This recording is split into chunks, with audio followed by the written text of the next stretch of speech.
Hello, my darling, and welcome to today's story time. Today we are reading Metamorphosis by Franz Kafka, and in the background we have a light thunderstorm. And now, on with our story time. Chapter 1. One morning, when Gregor Samsa woke from troubled dreams, he found himself transformed in his bed into a horrible vermin. He lay on his armor-like back, and if he lifted his head a little, he could see his brown belly, slightly domed and divided by arches into stiff sections. The bedding was hardly able to cover it, and seemed ready to slide off any moment. His many legs, pitifully thin compared with the rest of him, waved about helplessly as he looked on. What's happened to me, he thought. This wasn't a dream. His room, a proper human room, although a little too small, lay peacefully between its four familiar walls. A collection of textile samples lay spread out on a table. Samsa was a traveling salesman, and above it there hung a picture that had been recently cut out of an illustrated magazine and housed in a nice gilded frame. It showed a lady fitted out with a fur hat and fur boa who sat upright, raising a heavy fur mop that covered the whole of her lower arm towards the viewer. Gregor then turned to look out the window at the dull weather. Drops of rain could be heard hitting the pane, which made him feel quite sad. How about if I sleep a little bit longer and forget all of this nonsense, he thought. But that was something he was unable to do, because he was used to sleeping on his right, and in his present state couldn't get into that position. However hard he threw himself onto his right, he always rolled back to where he was. He must have tried 100 times, shut his eyes so he wouldn't have to look at the floundering legs, and only stopped when he began to feel a mild, dull pain there that he had never felt before. Oh goodness, he thought, what a strenuous career it is that I have chosen.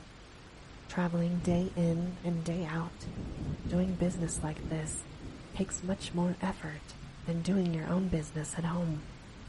And on top of that, there's the curse of traveling, worries about making train connections, bad and irregular food, contact with different people all the time, so you never can get to know anyone or even become friendly with them. It can all go to hell. He felt a slight itch upon his belly, pushed himself slowly upon his back towards the headboard so that he could lift his head better, found where the itch was, and saw that it was covered with lots of small white spots, which he didn't know what to make of. And when he tried to feel the place with one of his legs, he drew it quickly back, because as soon as he touched it, he was overcome by a cold shudder. He slid back into his former position. Getting up early all the time, he thought. It makes you stupid. You've got to get enough sleep. Other traveling salesmen live a life of luxury. For instance, whenever I could go back to the guest house during the morning to copy out a contract, these gentlemen are always still sitting there eating their breakfasts. I ought to just try that with my boss. I'd get kicked out on the spot. But who knows? Maybe that would be the best thing for me. If I didn't have my parents to think about, I'd have given in my notice a long time ago. I'd have gone up to the boss and just told him what I think. Tell him everything I would. Let him know just what I feel. He'd fall right off his desk. And it's a funny sort of business to be sitting up there at your desk, talking down at your subordinates from up there, especially when you have to go right up close, because the boss is hard of hearing. Well, there's still some hope. Once I've got the money together to pay off my parents' debt to him, another 5 or 6 years, I suppose. That's definitely what I'll do. That's when I'll make the big change. First of all, though, I've got to get up. My train leaves at 5. And he looked over at the alarm clock ticking on the chest of drawers. Oh my goodness, he thought. It was 6:30, and the hands were quietly moving forwards. It was even later than 7:30, more like 7:15. Had the alarm clock not rung? He could see from the bed that it had been set for 4 o'clock, as it should have been. It certainly must have rung. Yes, but was it possible to quietly sleep through that furniture-rattling noise? True, he had not slept peacefully, but probably all the more deeply because of that. What should he do now? The next train went at 7. If he were to catch that, he would have to rush like mad, and the collection of samples was still not packed. But he did not feel at all particularly fresh and lively. And even if he did catch the train, he would not avoid his boss's anger, as the office assistant would have been there to see the 5 o'clock train go. He would have put in his report about Gregor's not being there a long time ago. The office assistant was the boss's man, spineless, with no understanding. What about if he reported sick? But that would be extremely strained and suspicious, as in 15 years of service, Gregor had never once been ill. His boss would certainly come round with the doctor from the medical insurance company, accuse his parents of having a lazy son, and accept the doctor's recommendation to not make any claim, as the doctor believed that no one was ever ill, but that many were work-shy. And what's more, would he have been entirely wrong in this case? Gregor did in fact, apart from excessive sleeplessness after sleeping for so long, feel completely well, and even felt much hungrier than usual. He was still hurriedly thinking all this through, unable to decide to get out of the bed when the clock struck 7:15. There was a cautious knock at the door near his head. "Gregor," someone called. It was his mother. "It's 7:15. Didn't you want to go somewhere?" That gentle voice. Gregor was shocked when he heard his own voice answering. It could hardly be recognized as the voice he had before, as if from deep inside him there was a painful and uncontrollable squeaking mixed in with it. The words could be made out at first, but then there was a sort of echo which made them unclear, leaving the hearer unsure whether he had heard properly or not. Gregor had wanted to give a full answer and explain everything, but in the circumstances contented himself with saying, "Yes, Mother, yes, thank you. I'm getting up now." The change in Gregor's voice probably could not be noticed outside the wooden door, as his mother was satisfied with his explanation. She shuffled away. But in this short conversation made the other members of the family aware that Gregor, against their expectations, was still at home. Soon his father came knocking at one of the side doors, gently, but with his fist. "Gregor, Gregor," he called. "What's wrong?" And after a short while, he called again with a warning deepness in his voice. "Gregor, Gregor." At the other side of the door, his sister came plaintively. "Gregor, aren't you well? Do you need anything?" Gregor answered to both sides, "I'm ready now," making an effort to remove all the strangeness from his voice by enunciating very carefully and putting long pauses between each individual word. His father went back to his breakfast, but his sister whispered, "Gregor, open the door, I beg of you." Gregor, however, had no thought of opening the door, and instead congratulated himself for his cautious habit, acquired from his traveling, of locking all doors at night, even when he was at home. The first thing he wanted to do was to get up in peace without being disturbed, to get dressed, and most of all, to have his breakfast. Only then would he consider what to do next, as he was well aware that he would not bring his thoughts to any sensible conclusions by lying in bed. He remembered that he had often felt a slight pain in bed, perhaps caused by lying awkwardly, but that had always turned out to be pure imagination. He wondered how his imaginings would slowly resolve themselves today. He did not have the slightest doubt that the change in his voice was nothing more than the first signs of a serious cold, which was an occupational hazard for traveling salesmen. It was a simple matter to throw off the covers. He only had to blow himself up a little, and they fell off by themselves. But it became difficult after that, especially as he was so exceptionally broad.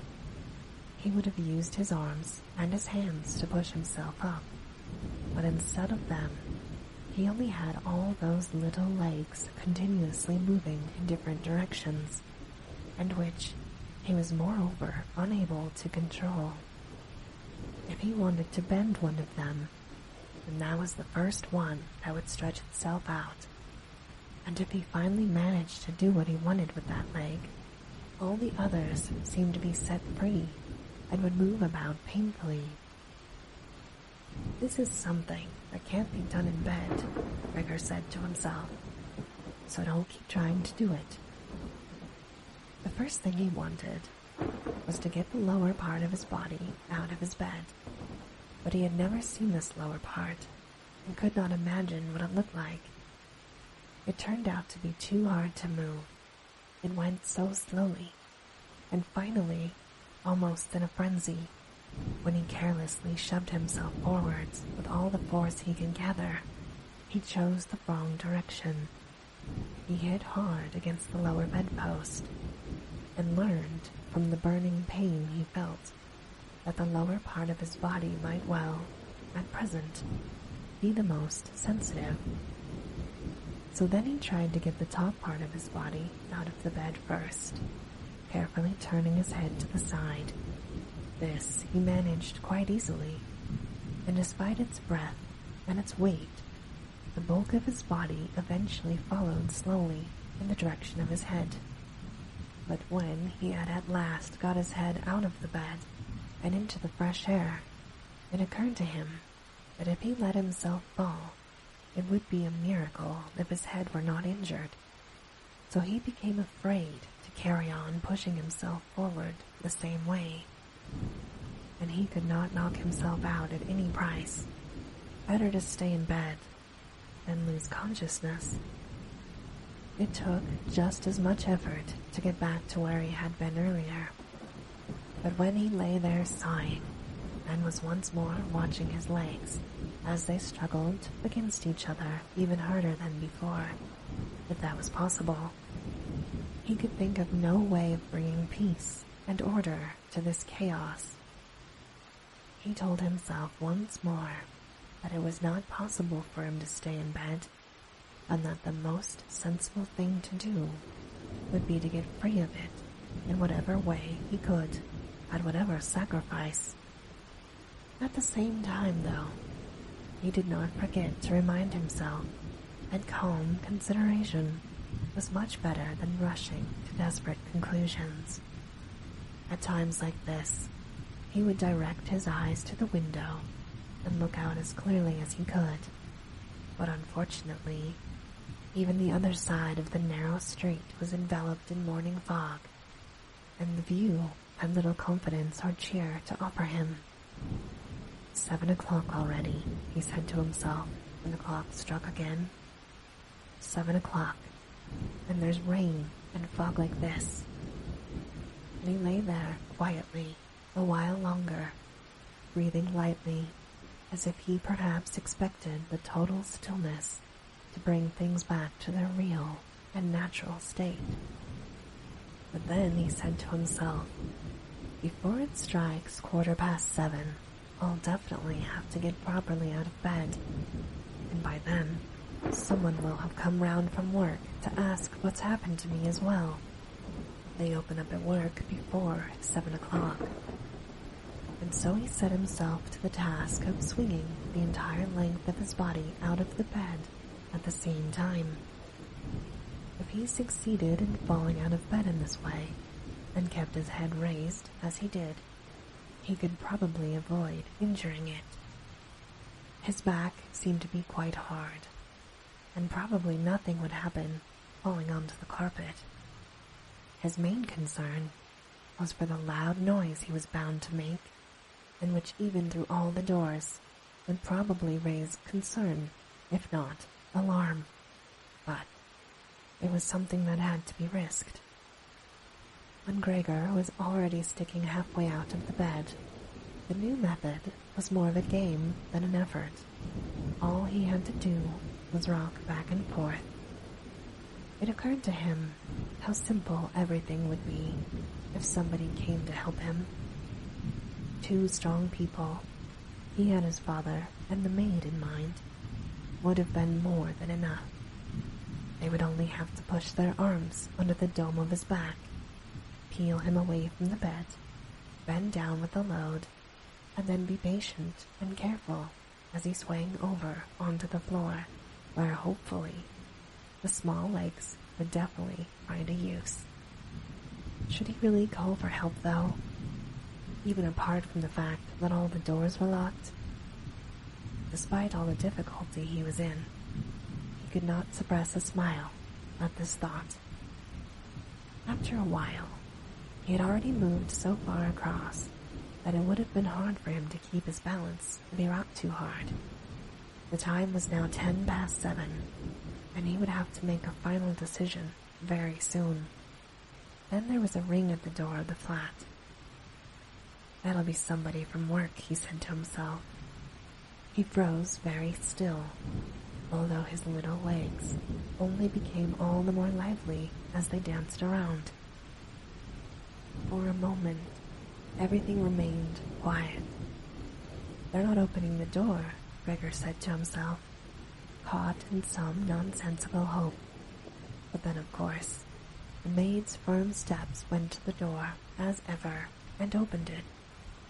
Gregor only needed to hear the visitor's first words of greeting and knew who it was, the chief clerk himself. Why did Gregor have to be the only one condemned to work for a company where they immediately became highly suspicious at the slightest shortcoming? Were all employees, every one of them, louts? Was there not one of them who was faithful and devoted, who would go so mad with pangs of conscience that he couldn't get out of bed if he didn't spend at least a couple hours in the morning on company business? Was it really not enough to let one of the trainees make inquiries, assuming inquiries were even necessary? Did the chief clerk have to come himself? And did they have to show the whole innocent family that this was so suspicious that only the chief clerk could be trusted to have the wisdom to investigate? And more because these thoughts had made him upset than through any proper decision, he swung himself with all of his force out of the bed. There was a loud thump, but it wasn't really a loud noise. His fall was softened a little by the carpet, and Gregor's back was also more elastic than he had thought, which made the sound muffled and not too noticeable. He had not held his head carefully enough, though, and hit it as he fell, annoyed and in pain. So he turned it and rubbed it against the carpet. "Something's fallen down in there," said the chief clerk in the room on the left. Gregor tried to imagine whether something of the sort that had happened to him today could ever happen to the chief clerk too. You had to concede that it was possible. But, as if in gruff reply to this question, the chief clerk's firm footsteps in his highly polished boots could now be heard in the adjoining room. From the room on his right, Gregor's sister whispered to him to let him know. "Gregor, the chief clerk is here." "Yes, I know," said Gregor to himself, but without daring to raise his voice loud enough for his sister to hear him. "Gregor," said his father, now from the room to his left, "the chief clerk has come round and wants to know why you didn't leave on the early train. We don't know what to say to him, and anyway, he wants to speak to you personally, so please open up this door. I'm sure he'll be good enough to forgive the untidiness of your room." Then the chief clerk called, "Good morning, Mr. Samsa." "He isn't well," said his mother to the chief clerk, while his father continued to speak through the door. "He isn't well. Please believe me. Why else would Gregor have missed a train? The lad only ever thinks about the business. It nearly makes me cross, the way he never goes out in the evenings. He's been in town for a week now, but stayed home every evening. He sits with us in the kitchen and just reads the paper or studies train timetables. His idea of relaxation is working with his fret saw. He's made a small frame, for instance. It only took him 2 or 3 evenings. You'll be amazed how nice it is. It's hanging up in his room. You'll see it as soon as Gregor opens the door. Anyway, I'm glad you're here. We wouldn't have been able to get Gregor to open the door by ourselves. He's so stubborn. And I'm sure he isn't well. He said this morning that he is, but he isn't." "I'll be there in a moment," said Gregor, slowly and thoughtfully, but without moving, so he would not miss any word of the conversation. "Well, I can't think of any other way of explaining it, Mrs. Samsa," said the chief clerk. "I hope it's nothing serious.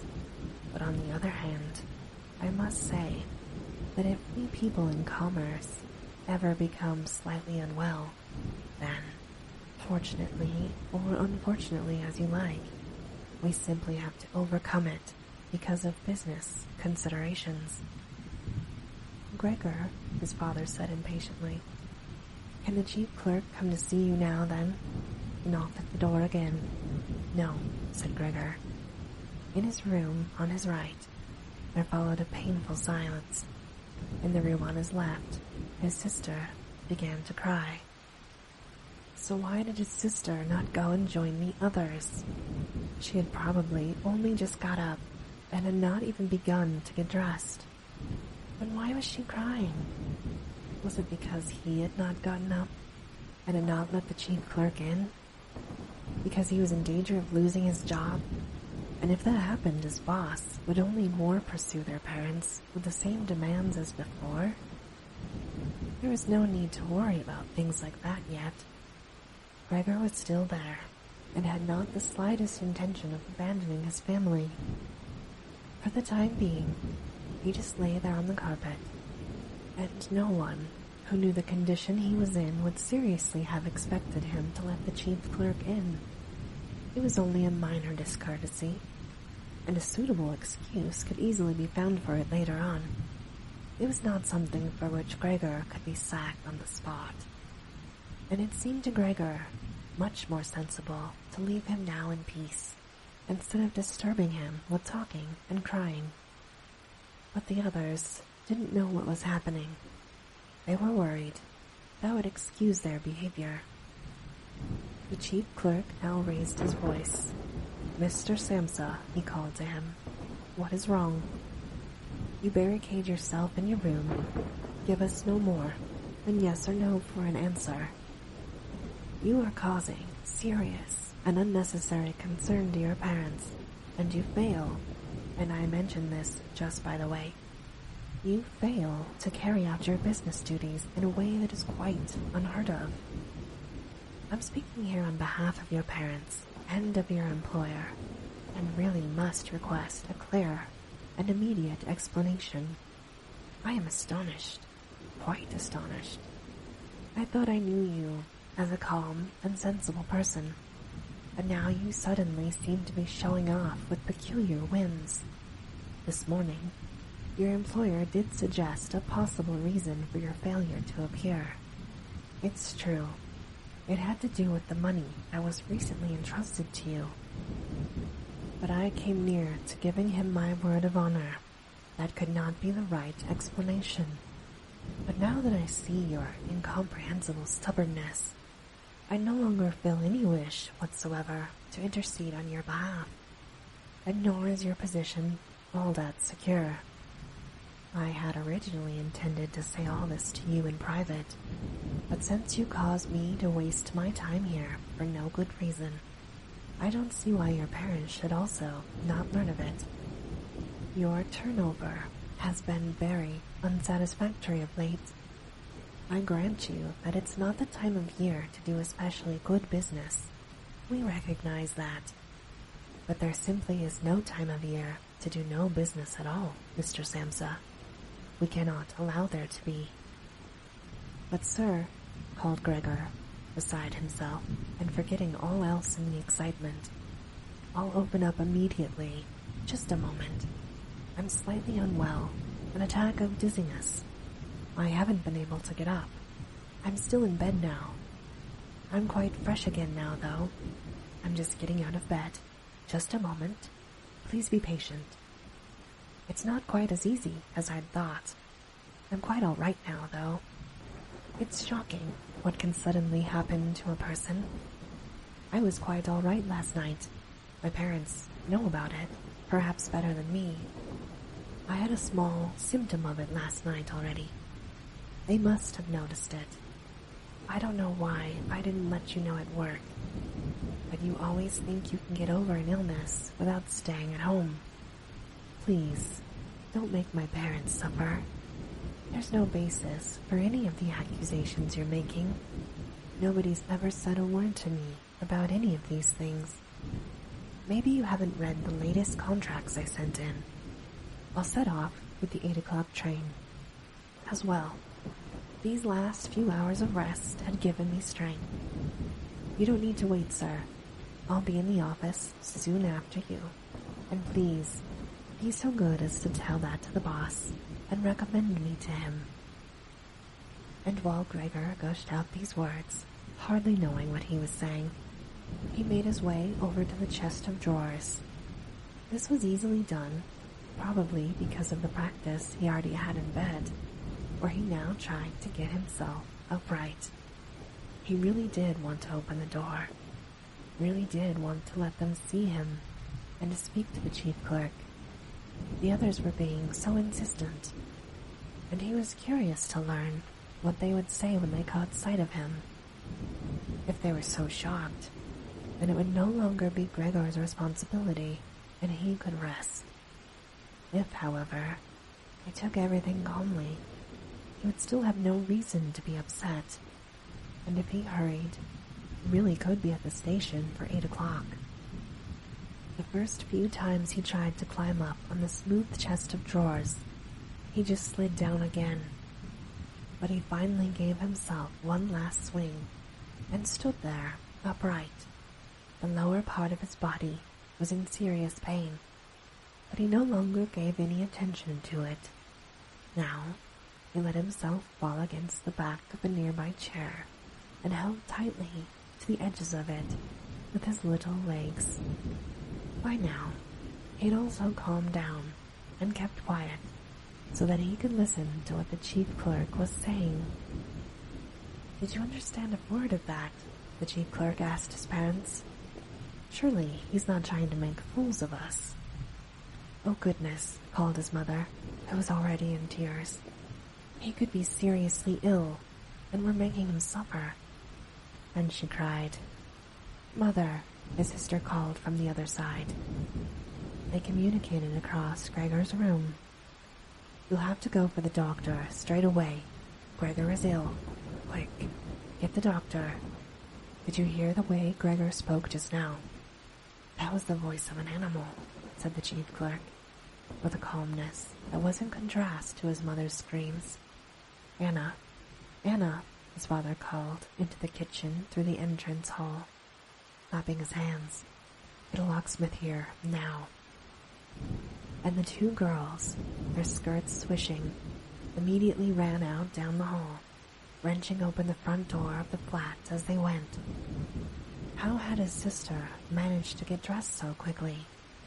There was no sound of the door banging shut again. They must have left it open. People often do in homes when something awful has happened. Gregor, in contrast, had become much calmer, so they couldn't understand his words anymore, although they seemed clear enough to him, clearer than before. Perhaps his ears had become used to the sound. They had realized, though, that there was something wrong with him and were ready to help. The first response to the situation had been confident and wise, and that made him feel better. He felt that he had been drawn back in among people, and from the doctor and the locksmith, he expected great and surprising achievements, although he did not really distinguish one from the other. Whatever was said next would be crucial, so, in order to make his voice as clear as possible, he coughed a little, but taking care to do this not too loudly, as even this might well sound different from the way a human coughs. He was no longer sure he could judge this for himself. Meanwhile, it had become very quiet in the next room. Perhaps his parents were sat at the table whispering with the chief clerk, or perhaps they were all pressed against the door, listening. Gregor slowly pulled his way over to the door with the chair. Once there, he let go of it and threw himself onto the door, holding himself upright against it, using the adhesive on the tips of his legs. He rested there a while. He tried to recover from the effort involved, and then set himself to the task of turning the key in the lock with his mouth. He seemed, unfortunately, to have no proper teeth. How was he, then, to grasp the key? But the lack of teeth was, of course, made up for with a very strong jaw. Using his jaw, he was able to start the key turning, ignoring the fact that he must have been causing some kind of damage as a brown fluid came from his mouth, flowed over the key, and dripped onto the floor. "Listen," said the chief clerk in the next room. "He's turning the key." Gregor was greatly encouraged by this, but they all should have been calling to him, his father and his mother too. "Well done, Gregor," they should have cried. "Keep at it. Keep hold of the lock." And with the idea that they were all excitedly following his efforts, he bit onto the key with all of his strength, paying no attention to the pain he was causing himself. As the key turned round, he turned around the lock with it, only holding himself upright with his mouth. He hung on to the key, or pushed it down again, with the whole weight of his body as needed. The clear sound of the lock as it snapped back was Gregor's sign that he could break his concentration, and as he regained his breath, he said to himself, "So, I didn't need the locksmith after all." Then he lay his head on the handle of the door to open it completely. Because he had to open the door in this way, it was already wide open before he could see. He had first to slowly turn himself around one of the double doors, and he had to do it very carefully if he did not want to fall flat on his back before entering the room. He was still occupied with this difficult movement, unable to pay attention to anything else. He heard the chief clerk exclaim aloud, "Oh!" which seemed like the sighing of the wind. Now he saw him. He was nearest to the door, his hand pressed against his open mouth, and slowly retreating as if driven by a steady and invisible force. Gregor's mother, her hair still disheveled from bed, despite the chief clerk's being there, looked at his father. Then she unfolded her arms, took 2 steps forward towards Gregor, and sank down onto the floor into her skirts that spread themselves out around her as her head disappeared onto her breast. His father looked hostile. He clenched his fists as if wanting to knock Gregor back into his room. Then he looked uncertainly round the living room, covered his eyes with his hands, and wept so that his powerful chest shook. So Gregor did not go into the room, but leaned against the inside of the other door, which was still held bolted in place. In this way, only half of his body could be seen, along with his head above it, which he leaned over to one side as he peered at the others. Meanwhile, the day had become much lighter. Part of the endless, gray-black building on the other side of the street, which was a hospital, could be seen clearly with the austere and regular line of windows piercing its facade. The rain was still falling, now throwing down large, individual droplets, which hit the ground one at a time. The washing up from breakfast lay on the table. There was so much of it because, for Gregor's father, breakfast was the most important meal of the day, and he would stretch it out for several hours as he sat reading a number of different newspapers. On the wall exactly opposite, there was a photograph of Gregor when he was lieutenant in the army, his sword in his hand, a carefree smile on his face. He called forth respect for his uniform and bearing. The door to the entrance hall was open, and as the front door of the flat was also open, he could see onto the landing and the stairs where they began their way down below.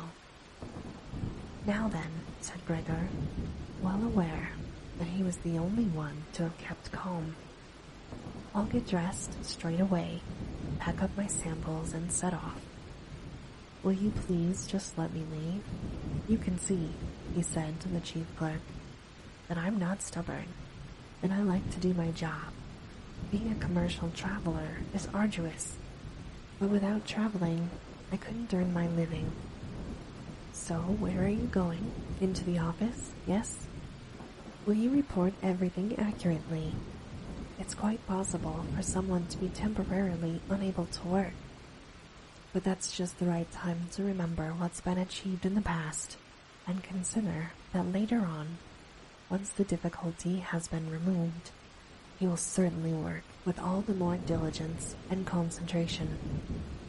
You're well aware that I am seriously in debt to our employer, as well as having to look after my parents and my sister, so I'm trapped in a difficult situation, but I will work my way out of it again. Please don't make things any harder for me than they are already, and don't take sides against me at the office. I know that nobody likes the travelers. They think we earn an enormous wage, as well as having a soft time of it. That's just prejudice, but they have no particular reason to think better of it. But you, sir, you have a better overview than the rest of the staff.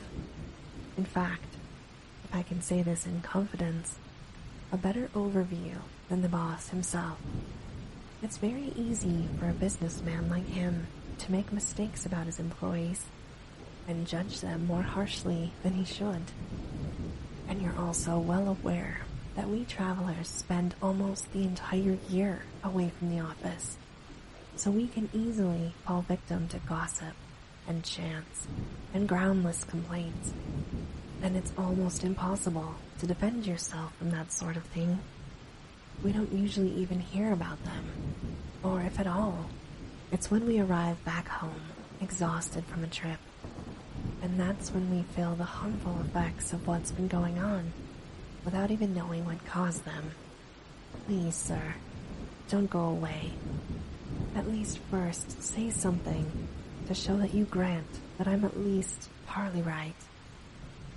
But the chief clerk had turned away as soon as Gregor had started to speak, and, with protruding lips, only stared back at him over his trembling shoulders as he left. He did not keep still for a moment while Gregor was speaking, but moved steadily towards the door, without taking his eyes off of him. He moved very gradually, as if there had been some secret prohibition on leaving the room. It was only when he had reached the entrance hall that he made a sudden movement, drew his foot from the living room, and rushed forward in a panic. In the hall, he stretched his right hand far out towards the stairway, as if out there was some supernatural force waiting to save him. Gregor realized that it was out of the question to let the chief clerk go away in this mood if his position in the office was not to be put in extreme danger. That was something his parents did not understand very well. Over the years, they had become convinced that this job would provide for Gregor for his entire life, and besides, they had so much to worry about at present that they had lost sight of any thought for the future. Gregor, though, did think about the future. The chief clerk had to be held back, calmed down, convinced, and finally won over. The future of Gregor and his family depended on it. If only his sister were here. She was clever. She was already in tears while Gregor was still lying peacefully on his back. And the chief clerk was a lover of women. Surely she could persuade him. She would close the front door in the entrance hall and talk him out of his shocked state. But his sister was not here. Gregor would have to do the job himself. And, without considering that he was still not familiar with how well he could move about in his present state, or that his speech still might not, or probably would not, be understood, he let go of the door, pushed himself through the opening, tried to reach the chief clerk on the landing, who, ridiculously, was holding on to the banister with both hands.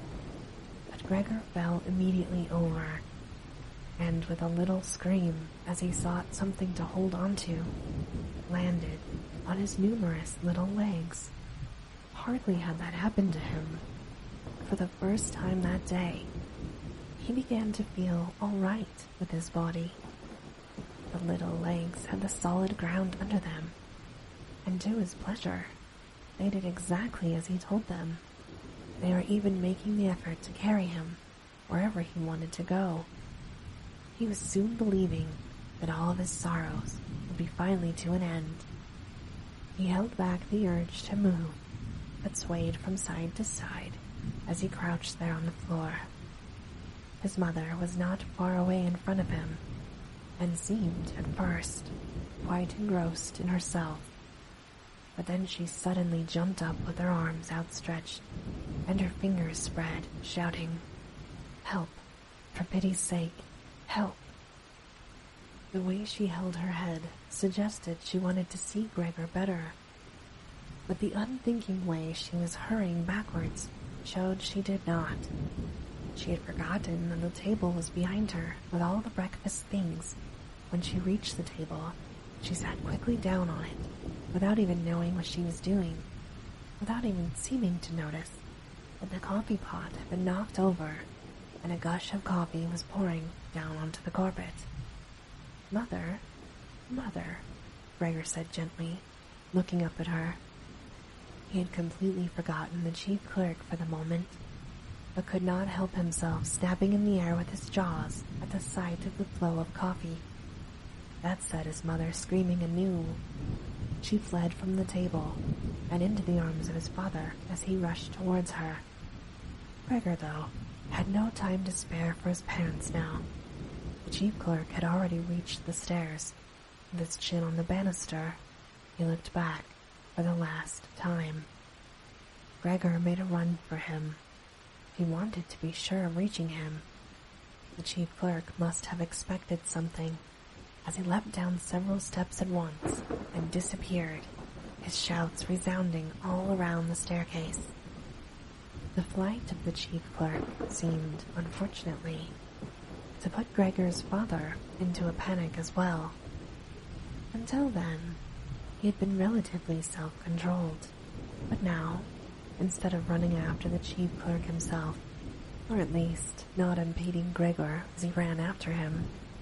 Gregor's father seized the chief clerk's stick in his right hand.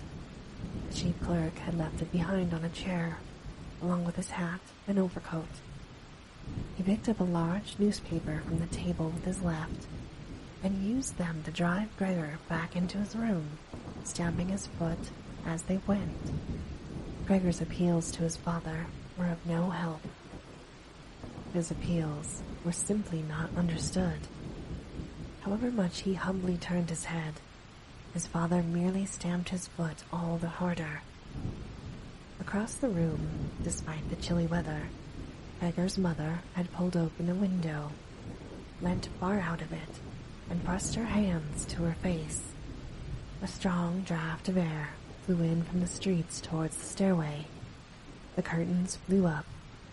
The newspapers on the table fluttered, and some of them were blown to the floor. Nothing would stop Gregor's father as he drove him back, making hissing noises at him like a wild man. Gregor had never had any practice in moving backwards, and was only able to go very slowly. If Gregor had only been allowed to turn around, he might have been able to go into his room straight away, but he was afraid that if he took the time to do this, his father would become impatient, and there was the threat of a lethal blow to his back or head from the stick in his father's hand at any moment. Eventually, though, Gregor realized that he had no choice as he saw, to his disgust, that he was quite incapable of going backwards in a straight line. So he began, as quickly as possible, and with frequent anxious glances at his father, to turn himself around. It went very slowly, but perhaps his father was able to see his good intentions, as he did nothing to hinder him. In fact, now and then he used the tip of his stick to give directions from a distance as to which way to turn. If only his father would stop that unbearable hissing. It was making Gregor quite confused. When he had nearly finished turning around, still listening to that hissing, he made a mistake and turned himself back a little the way he had just come. He was pleased when he finally had his head in front of the doorway, but then saw that it was too narrow and his body was too broad to get through it without further difficulty. In his present mood, it obviously did not occur to his father to open the door so that Gregor would have enough space to get through. He was merely fixed on the idea that Gregor should have gotten back to his room as quickly as possible. Nor would he ever have allowed Gregor the time to get himself upright as preparation for getting through the doorway. What he did, making more noise than ever, was to drive Gregor forwards all the harder, as if there had been nothing in the way. It sounded to Gregor as if there was now more than one father behind him. It was not a pleasant experience. So Gregor pushed himself into the doorway without regard for what might happen. One side of his body lifted itself. He lay at an angle in the doorway. One flank scraped on the white door and was painfully injured, leaving vile brown flecks on it. Soon he was stuck fast and would not have been able to move at all by himself. The little legs along one side hung quivering in the air, while those on the other side were pressed painfully against the ground. Then his father gave him a hefty shove from behind, which released him from where he was held and sent him flying and heavily bleeding deep into his room. The door was slammed shut with the stick. Then finally, all was quiet. Chapter 2. It was not until it was getting dark that evening that Gregor awoke from his deep and coma-like sleep.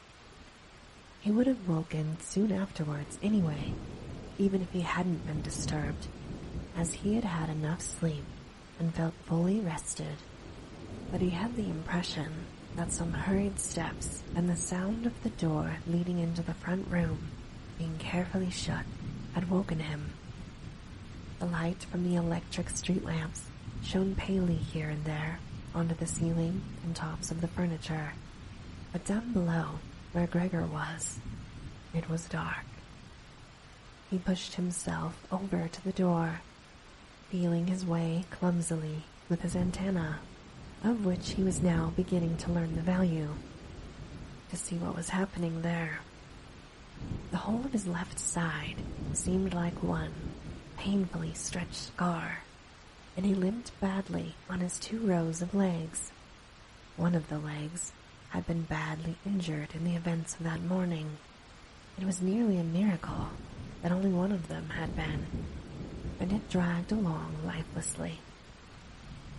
It was only when he had reached the door that he realized what it actually was that had drawn him over to it. It was the smell of something to eat. By the door, there was a dish filled with sweetened milk, with small pieces of white bread floating in it.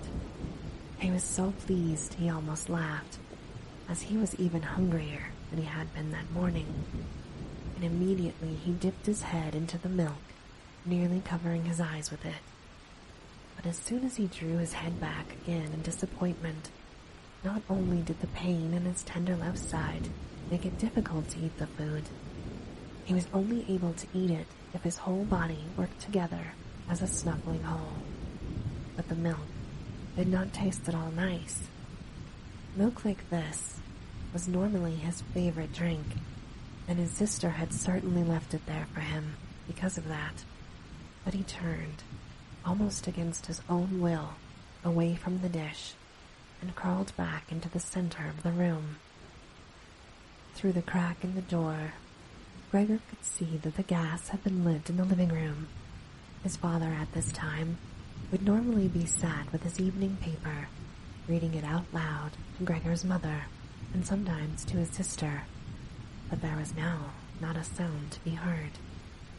Gregor's sister would often write and tell him about this reading, but maybe his father had lost the habit in recent times. It was all so quiet, all around too, even though there must have been somebody in the flat. What a quiet life it is the family lead, said Gregor to himself, and, gazing into the darkness, felt a great pride that he was able to provide a life like that in such a nice home for his sister and parents.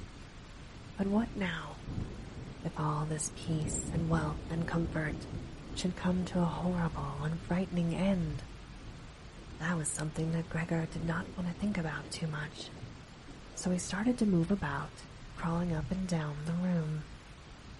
Once, during that long evening, the door on one side of the room was opened very slightly and hurriedly closed again. Later on, the door on the other side did the same. It seemed that someone needed to enter the room, but thought better of it. Gregor went and waited immediately by the door, resolved either to bring the timorous visitor into the room in some way, or at least find out who it was. But the door was opened no more that night, and Gregor waited in vain. The previous morning, while the doors were locked, everyone had wanted to get in, but now that he had opened one of the doors, and the other had clearly been unlocked sometime during the day, no one came, and the keys were in the other sides. It was not until late at night that the gas light in the living room was put out, and now it was easy to see that his parents and sister had stayed awake all that time. They could all be heard distinctly as they went away together on tiptoe. It was clear that no one would come into Gregor's room any more until morning. This gave him plenty of time to think, undisturbed, about how he would have to rearrange his life. For some reason, the tall, empty room where he was forced to remain made him feel uneasy as he lay there, flat on the floor, even though he had been living in it for 5 years, hardly aware of what he was doing other than a slight feeling of shame. He hurried under the couch.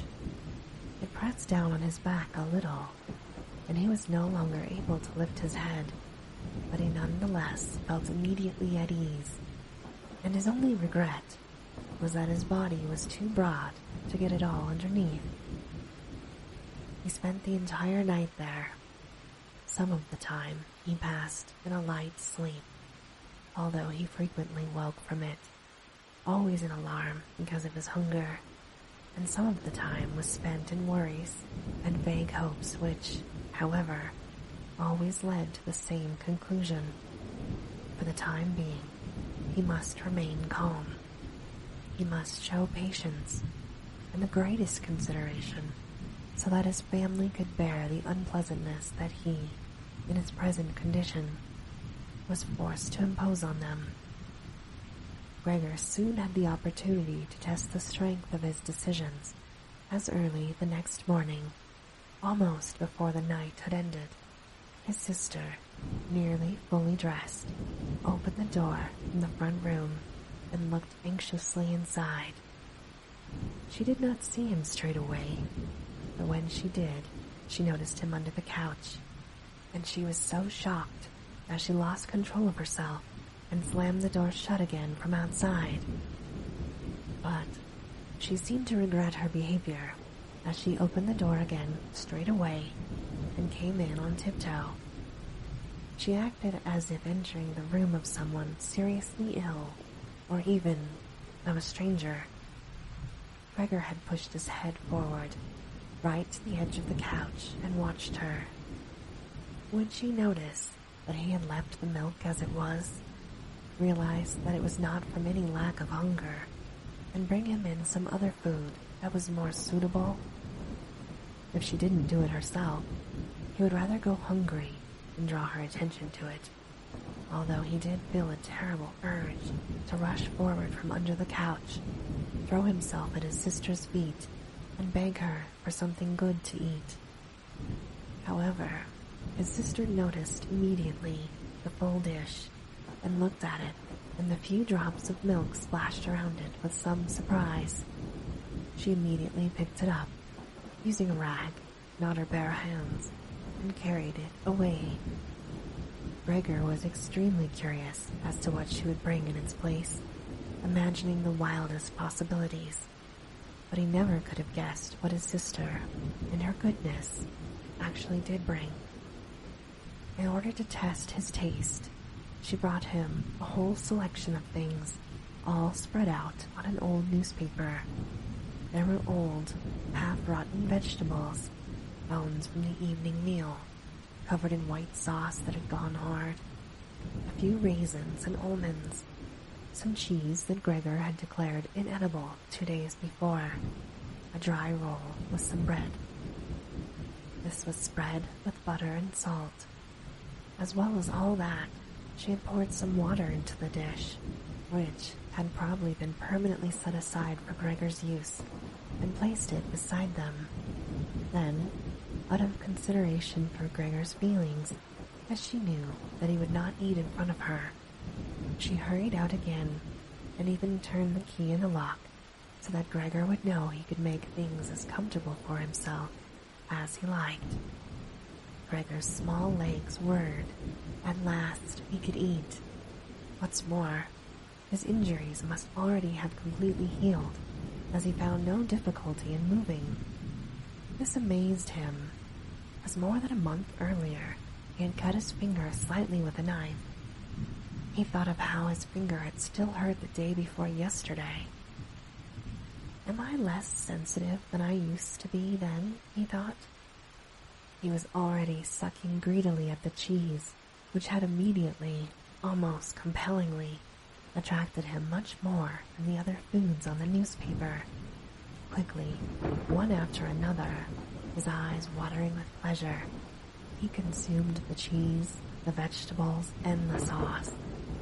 The fresh foods, on the other hand, he didn't like at all, and even dragged the things he did want to eat a little away with him, because he couldn't stand the smell. Long after he had finished eating, he lay lethargic in the same place. His sister slowly turned the key in the lock as a sign to him that he should withdraw. He was immediately startled, although he had been half asleep, and he hurried back onto the couch. But he needed great self-control to stay there, even for the short time that his sister was in the room, as eating so much food had rounded out his body a little, and he could hardly breathe in that narrow space. Half suffocating, he watched with bulging eyes as his sister unselfconsciously took a broom and swept up the leftovers, mixing them in with the food he had not touched at all, as if it could not be used any more. She quickly dropped it all into a bin, closed it with its wooden lid, and carried everything out. She had hardly turned her back before Gregor came out again from under the couch and stretched himself with joy. This was how Gregor received his food each day now, once in the morning, while his parents and the maid were still asleep, and the second time after everyone had eaten their meal at midday.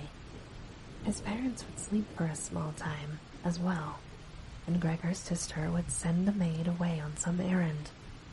Gregor's father and mother certainly did not want him to starve either, but perhaps it would have been more than they could stand to have any more experience of his feeding than being told about it. And perhaps his sister wanted to spare them what distress she could, as they were indeed suffering enough. It was impossible for Gregor to find out what they had told the doctor and the locksmith that first morning to get them out of the flat, as no one could understand him. No one, not even his sister, thought that he could understand them, so he had to be content to hear his sister's sighs and appeals to the saints as she moved about his room. It was only later, when she had become a little more used to everything. There was, of course, no question of her ever being fully used to the situation. Gregor would sometimes catch a friendly comment, or at least a comment that could be construed as friendly. "He's enjoyed his dinner today," she might say, when he had diligently cleared away all the food left for him. Or if he left most of it, which slowly became more and more frequent, she would often say, sadly, "Now everything's just been left there again." Although Gregor wasn't able to hear any news directly, he did listen to much of what was said in the next rooms, and whenever he heard anyone speaking, he would scurry straight to the appropriate door and press his entire body against it. There was seldom any conversation, especially at first, that was not about him in some way, even if only in secret. For 2 whole days, all the talk at every mealtime was about what they should do now. But even between meals, they spoke about the same subject, as there were always at least 2 members of the family at home. Nobody wanted to be at home by themselves, and it was out of the question to leave the flat entirely empty.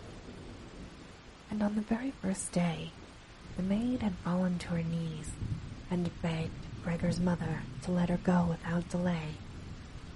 It was not very clear how much she knew of what had happened, but she left within a quarter of an hour, tearfully thanking Gregor's mother for her dismissal, as if she had done her an enormous service. She even swore empathetically not to tell anyone the slightest about what had happened, even though no one had asked that of her. Now, Gregor's sister also had to help his mother with the cooking, although that was not so much a bother, as no one ate very much.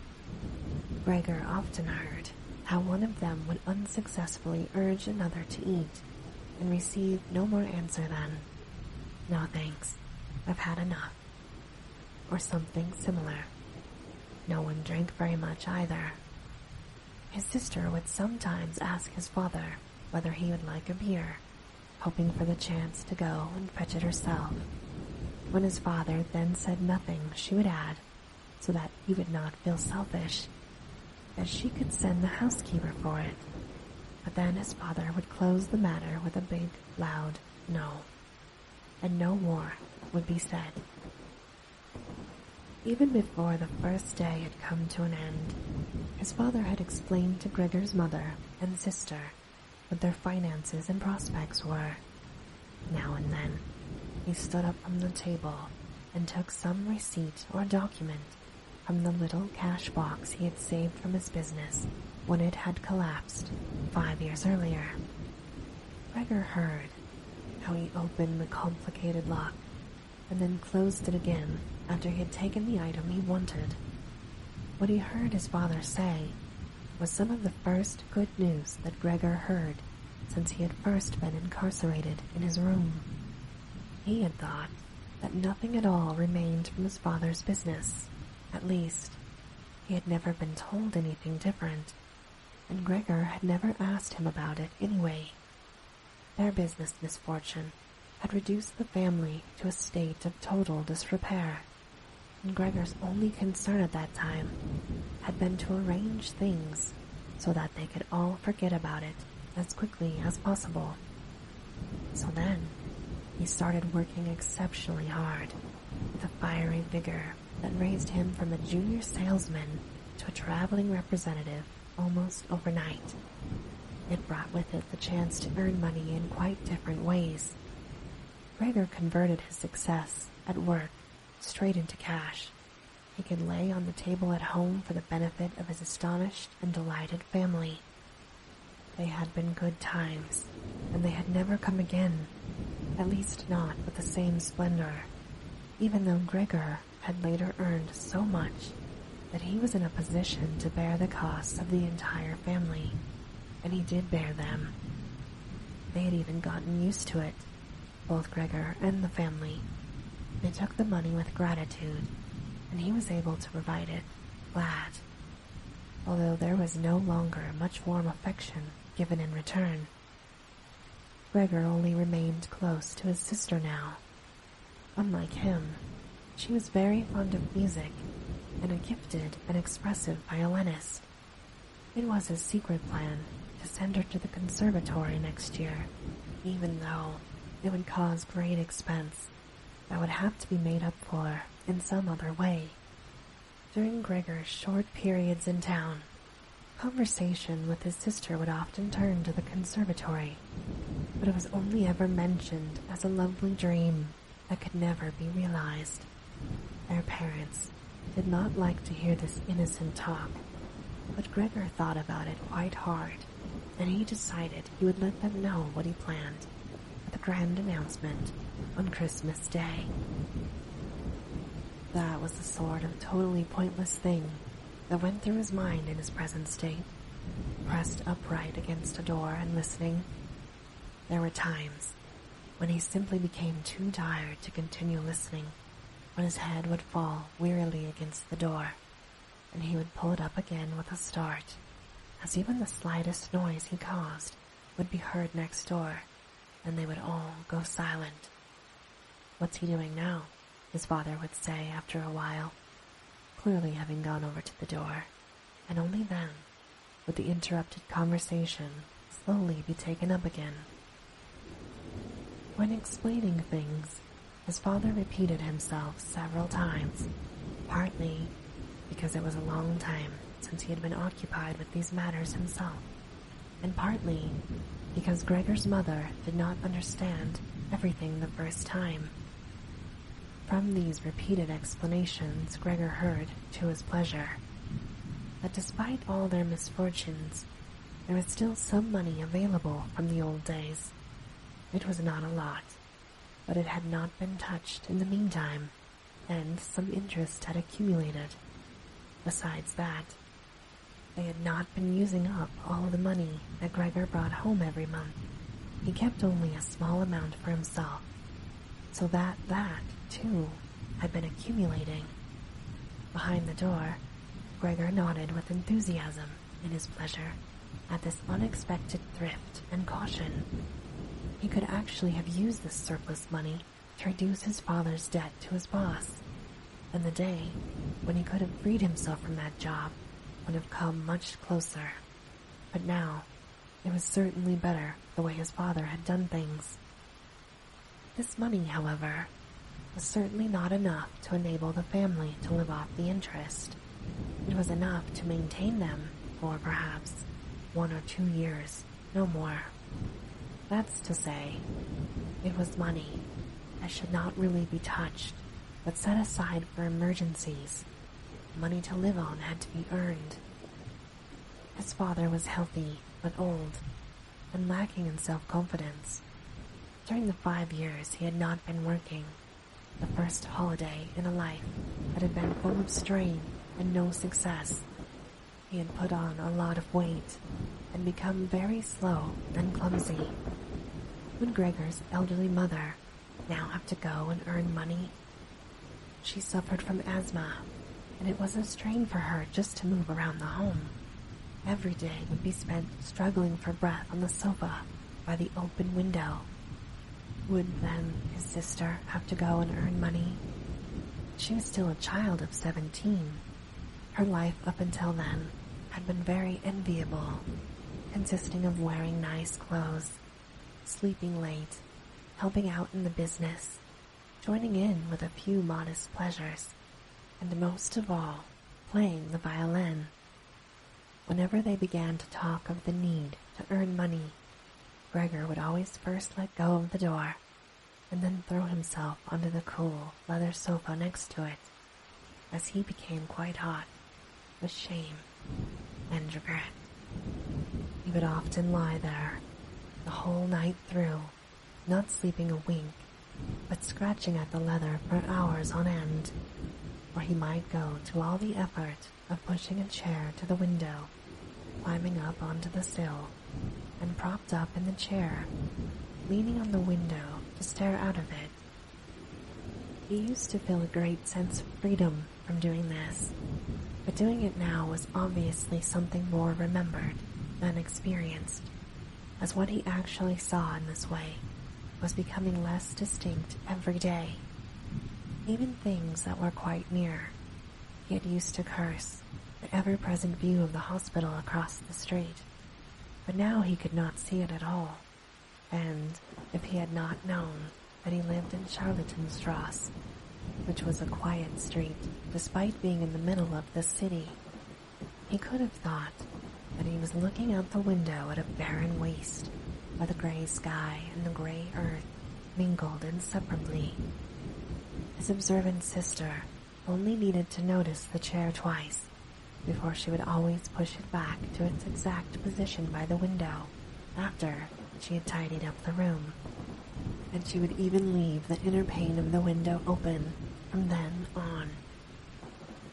If Gregor had only been able to speak to his sister and thank her for all that she had to do for him, it would have been easier for him to bear it. But as it was, it caused him pain. His sister, naturally, tried as far as possible to pretend there was nothing burdensome about it.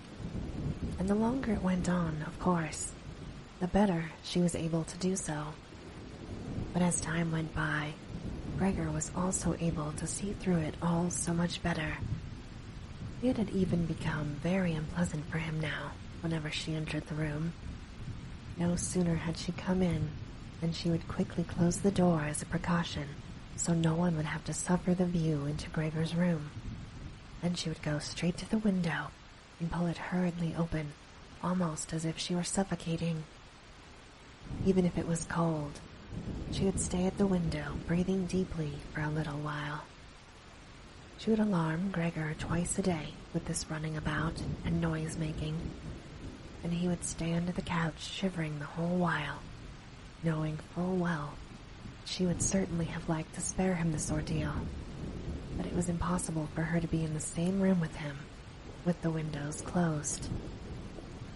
One day, about a month after Gregor's transformation, when his sister no longer had any particular reason to be shocked at his appearance, she came into the room a little earlier than usual and found him still staring out the window, motionless, and just where he would be most horrible.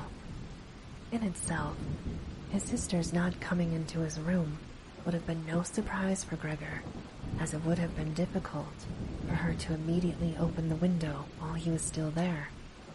But not only did she not come in, she went straight back and closed the door behind her. A stranger would have thought he had threatened her and tried to bite her. Gregor went straight to hide himself under the couch, of course, but he had to wait until midday before his sister came back, and she seemed much more uneasy than usual. It made him realize that she still found his appearance unbearable and would continue to do so. She probably even had to overcome the urge to flee when she saw that little bit of him that protruded from under the couch. One day, in order to spare her this sight, he spent 4 hours carrying the bedsheet over to the couch on his back and arranged it so that he was completely covered and his sister would not be able to see him even if she bent down. If she did not think this sheet was necessary, then all she had to do was take it off again, as it was clear enough that it was no pleasure for Gregor to cut himself off so completely. She left the sheet where it was. Gregor even thought he glimpsed a look of gratitude one time when he carefully looked out from under the sheet. His sister seemed to like the new arrangement. For the first 14 days, Gregor's parents could not bring themselves to come into the room to see him. He would often hear them say how they appreciated all the new work his sister was doing before. They had seen her as a girl who was somewhat useless and frequently been annoyed with her. But now, the two of them, father and mother, would often both wait outside the door to Gregor's room while his sister tidied up in there. And as soon as she went out again, she would have to tell them exactly how everything looked, what Gregor had eaten, how he had behaved this time, and whether, perhaps, any slight improvement could be seen. His mother also wanted to go in and visit Gregor relatively soon, but his father and sister at first persuaded her against it. Gregor listened very closely to all of this and approved fully. Later, though, she had to be held back by force. This made her call out, "Let me go and see Gregor. He is my unfortunate son. Can't you understand? I have to see him." And Gregor would think to himself that maybe it would be better if his mother came in. Not every day, of course, but one day a week, perhaps. She could understand everything much better than his sister who, for all her courage, was still just a child and all. Gregor's wish to see his mother was soon realized. Out of consideration for his parents, Gregor wanted to avoid being seen at the window during the day. The few square meters of the floor did not give him much room to crawl about. It was hard to just lie quietly through the night. His food soon stopped giving him any pleasure at all, and so, to entertain himself, he got into the habit of crawling up and down the walls and ceiling. He was especially fond of hanging from the ceiling. It was quite different from lying on the floor. He could breathe more freely. His body had a light swing to it, and up there, relaxed and almost happy, it might happen that he would surprise even himself by letting go of the ceiling and landing on the floor with a crash. But now, of course, he had far better control of his body than before, and, even with a fall as great as that, caused himself no damage. Very soon, his sister noticed Gregor's new way of entertaining himself. He had, after all, left traces of the adhesive from his feet as he crawled about, and it got into her head to make it as easy as possible for him by removing the furniture that got into his way, especially the chest of drawers and the desk. Now, this was not something that she would be able to do by herself. She did not dare to ask for help from her father. The 16-year-old maid had carried on bravely since the cook had left, but she certainly would not have helped in this either. She had even asked to be allowed to keep the kitchen locked at all times and never have to open the door unless it was especially important. So his sister had no choice but to choose some time when Gregor's father was not there and fetch his mother to help her. As she approached the room, Gregor could hear his mother express her joy, but once at the door, she went silent. First, of course, his sister came in and looked round to see that everything in the room was all right, and only then did she let her mother enter. Gregor had hurriedly pulled up the sheet down lower over the couch and put more folds into it so that everything really looked as if it had just been thrown down by chance. Gregor also refrained, this time, from spying out from under the sheet.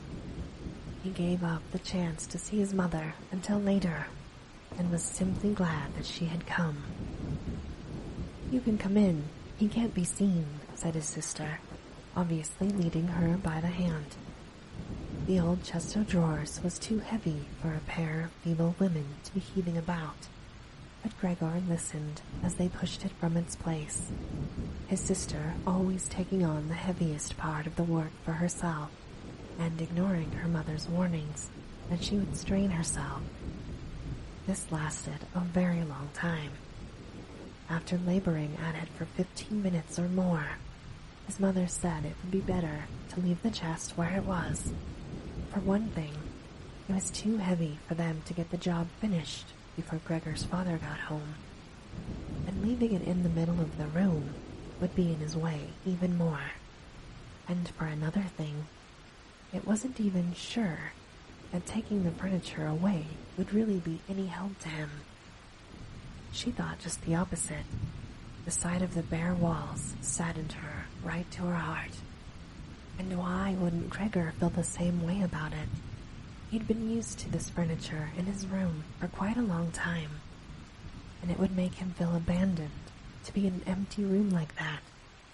Then, quietly, almost whispering as if wanting Gregor, whose whereabouts she did not know, to hear, not even the tone of her voice, as she was convinced that he did not understand her words, she added, "And by taking the furniture away, won't it seem like we're showing that we're giving up all hope of improvement and we're abandoning him to cope for himself?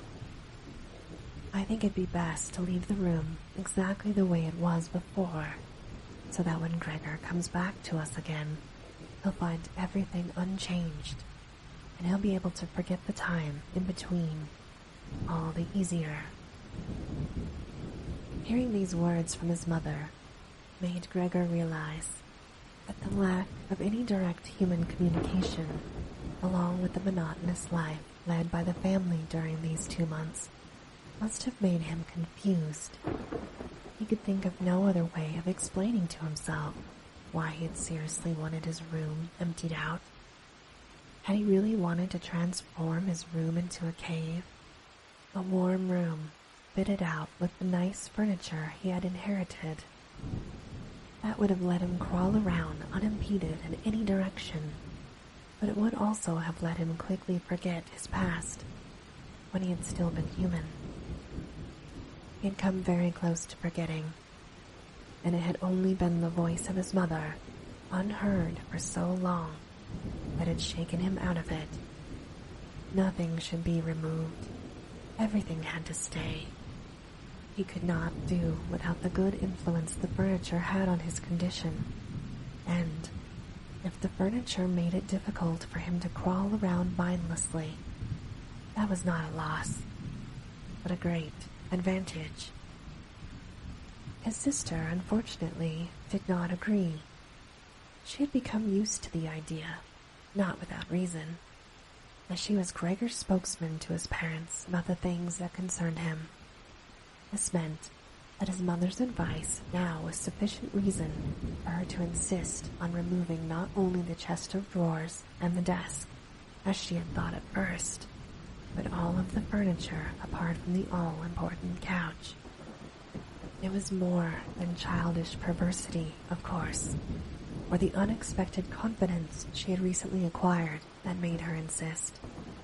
She had indeed noticed that Gregor needed a lot of room to crawl about in, whereas the furniture, as far as anyone could see, was of no use to him at all.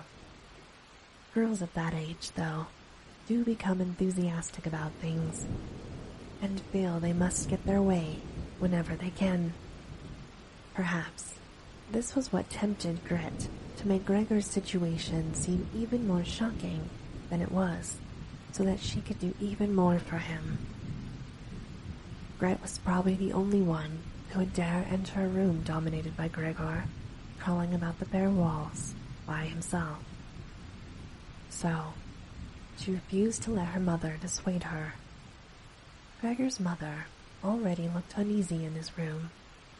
She soon stopped speaking and helped Gregor's sister to get the chest of drawers out with what strength she had.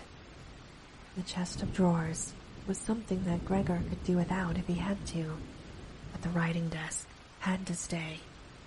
Hardly had the two women pushed the chest of drawers, groaning, out of the room, then Gregor poked his head out from under the couch to see what he could do about it. He meant to be as careful and considerate as he could, but, unfortunately, it was his mother who came back first, while Gret in the next room had her arms around the chest, pushing and pulling at it from side to side by herself without, of course, moving it an inch. His mother was not used to the sight of Gregor. He might have made her ill, so Gregor hurried backwards to the far end of the couch. In his startlement, though, he was not able to prevent the sheet at its front from moving a little. It was enough to attract his mother's attention. She stood very still, remained there a moment, then went back out with Gret. Gregor kept trying to assure himself that nothing unusual was happening. It was just a few pieces of furniture being moved after all. But he soon had to admit that the women going to and fro, their little calls to each other, the scraping of the furniture on the floor, all these things made him feel as if he were being assailed from all sides. With his head and legs pulled in against him, and his body pressed to the floor, he was forced to admit to himself that he could not stand this much longer. They were emptying his room out, taking away everything that was dear to him. They had already taken out the chest containing his fret saw and other tools. Now they threatened to remove the writing desk, with its place clearly worn into the floor. The desk where he had done his homework as a business trainee at high school, even while he had been in elementary school. He really could not wait any longer to see whether the two women's intentions were good. He had nearly forgotten they were there anyway, as they were now too tired to say anything while they worked, and he could only hear their feet as they stepped heavily on the floor. So while the women were leaning against the desk in the other room, catching their breath, he sallied out, changed direction 4 times, not knowing what he should say first, for his attention was suddenly caught by the picture on the wall. It was already denuded of everything else that had been on it, of the lady dressed in copious fur. He hurried up to the picture and pressed himself against its glass. It held him firmly and felt good on his hot belly. This picture, at least, now totally covered by Gregor, would be taken by no one. He turned his head to face the door into the living room so he could watch the women when they came back. They had not allowed themselves a long rest and came back quite soon. Gret had put her arm around her mother and was nearly carrying her. "What shall we take now, then?" said Gret, and looked around. Her eyes met those of Gregor on the wall. Perhaps only because her mother was there, she remained calm, bent her face to her so that she would not look round, and said, albeit hurriedly and with tremor in her voice, "Come on, let's go back into the living room for a while." Gregor could see what Gret had in mind. She wanted to take her mother somewhere safe and then chase him down from the wall. Well, she could certainly try it. He sat, unyielding, on his picture. He would rather jump at Gret's face. But Gret's words had made her mother quite worried. She stepped to one side, saw the enormous brown patch against the flowers of the wallpaper. And before she even realized it was Gregor, she screamed. Arms outstretched, she fell onto the couch, as if she had given up everything and stayed there, immobile. "Gregor," shouted his sister, glowering at him and shaking her fist.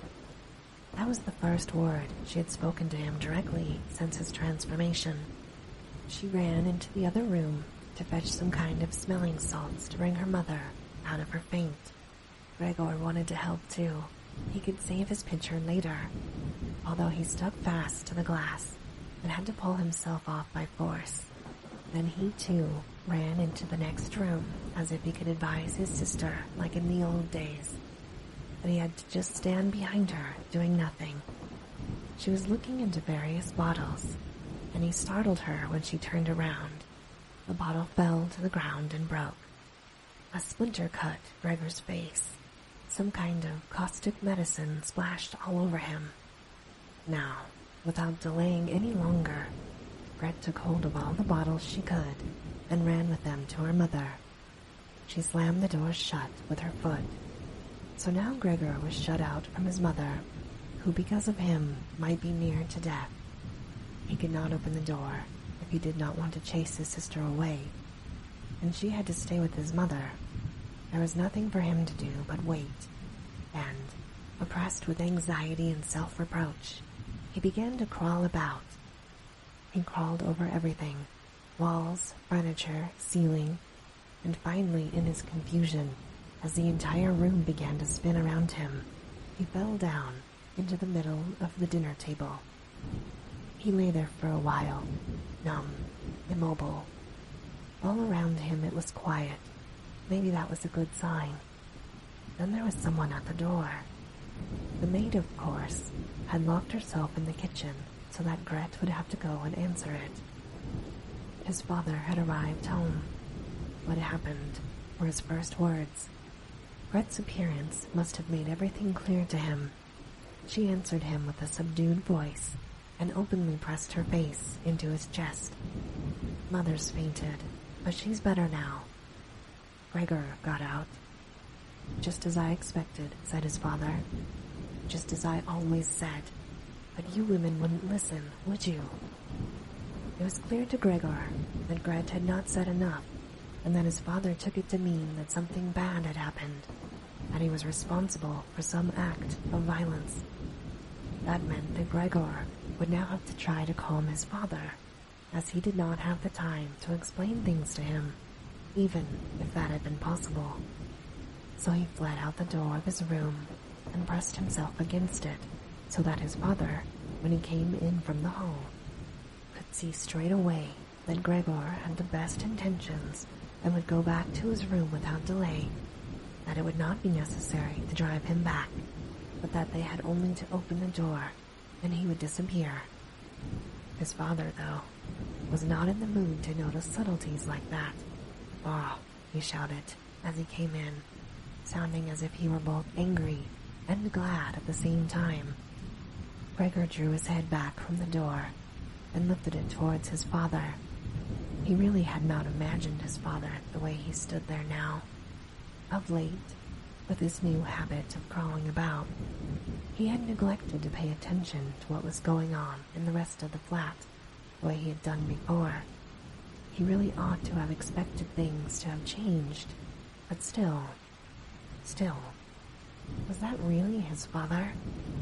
The same tired man as used to be laying there, entombed in his bed, when Gregor came back from his business trips, who would receive him sitting in the armchair in his nightgown when he came back in the evenings, who was hardly even able to stand up, but, as a sign of his pleasure, would just raise his arms, and who, on a couple of times a year, when they went for a walk on a Sunday or a public holiday, wrapped up tightly in his overcoat between Gregor and his mother, would always labor his way forward a little more slowly than them, who were already walking slowly for his sake, who would place his stick down carefully, and if he wanted to say something, would invariably stop and gather his companions around him.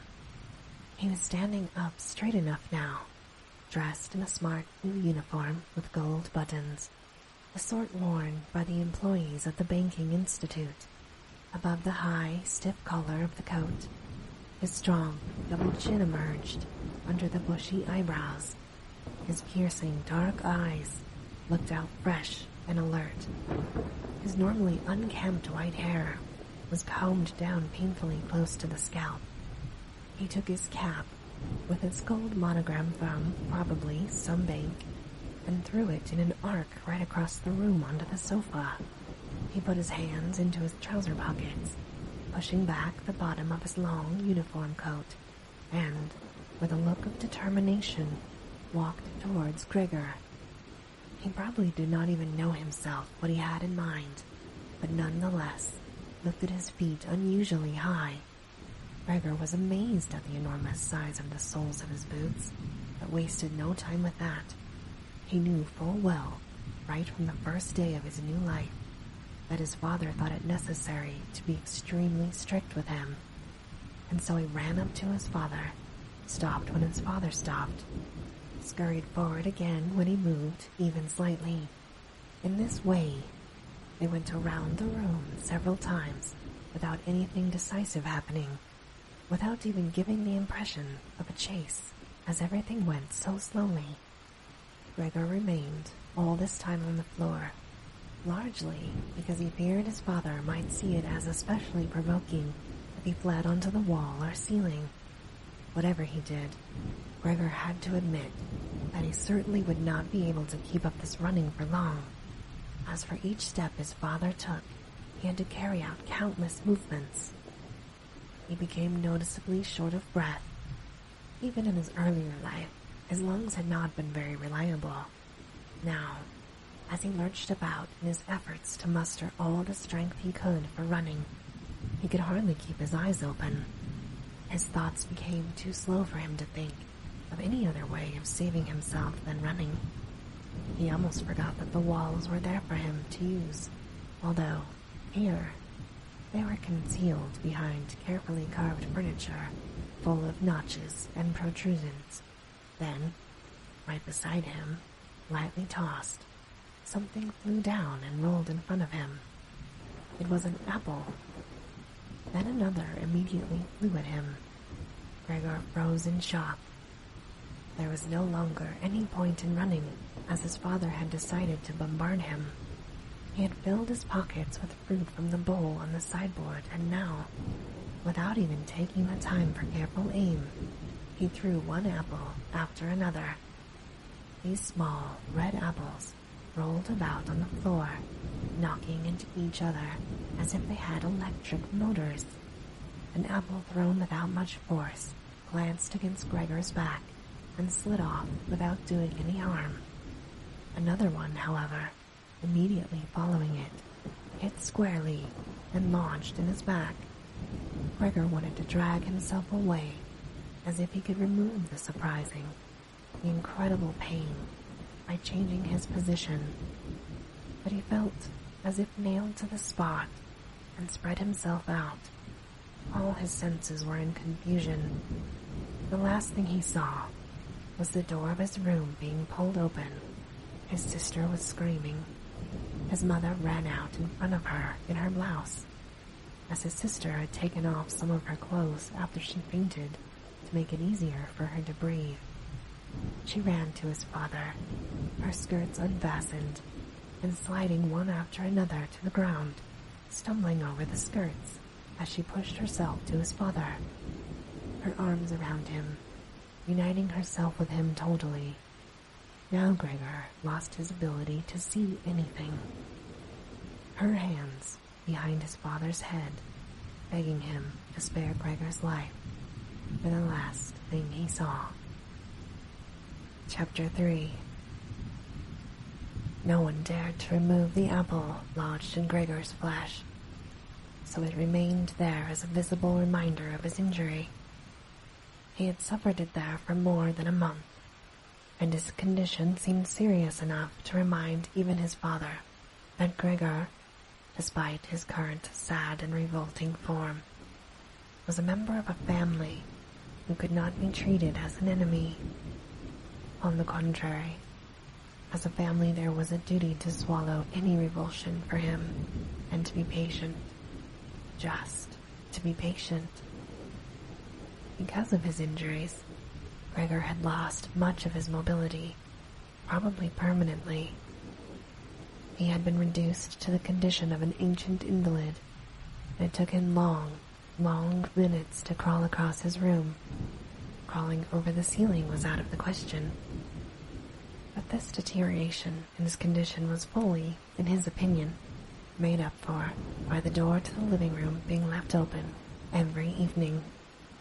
He got into the habit of closely watching it for 1 or 2 hours before it was opened, and then, lying in the darkness of his room, where he could not be seen from the living room, he could watch the family in the light of the dinner table and listen to their conversation, with everyone's permission, in a way, and thus quite differently from before. They no longer held the lively conversations of earlier times, of course, the ones that Gregor always thought about with longing when he was tired and getting into the damp bed in some small hotel room.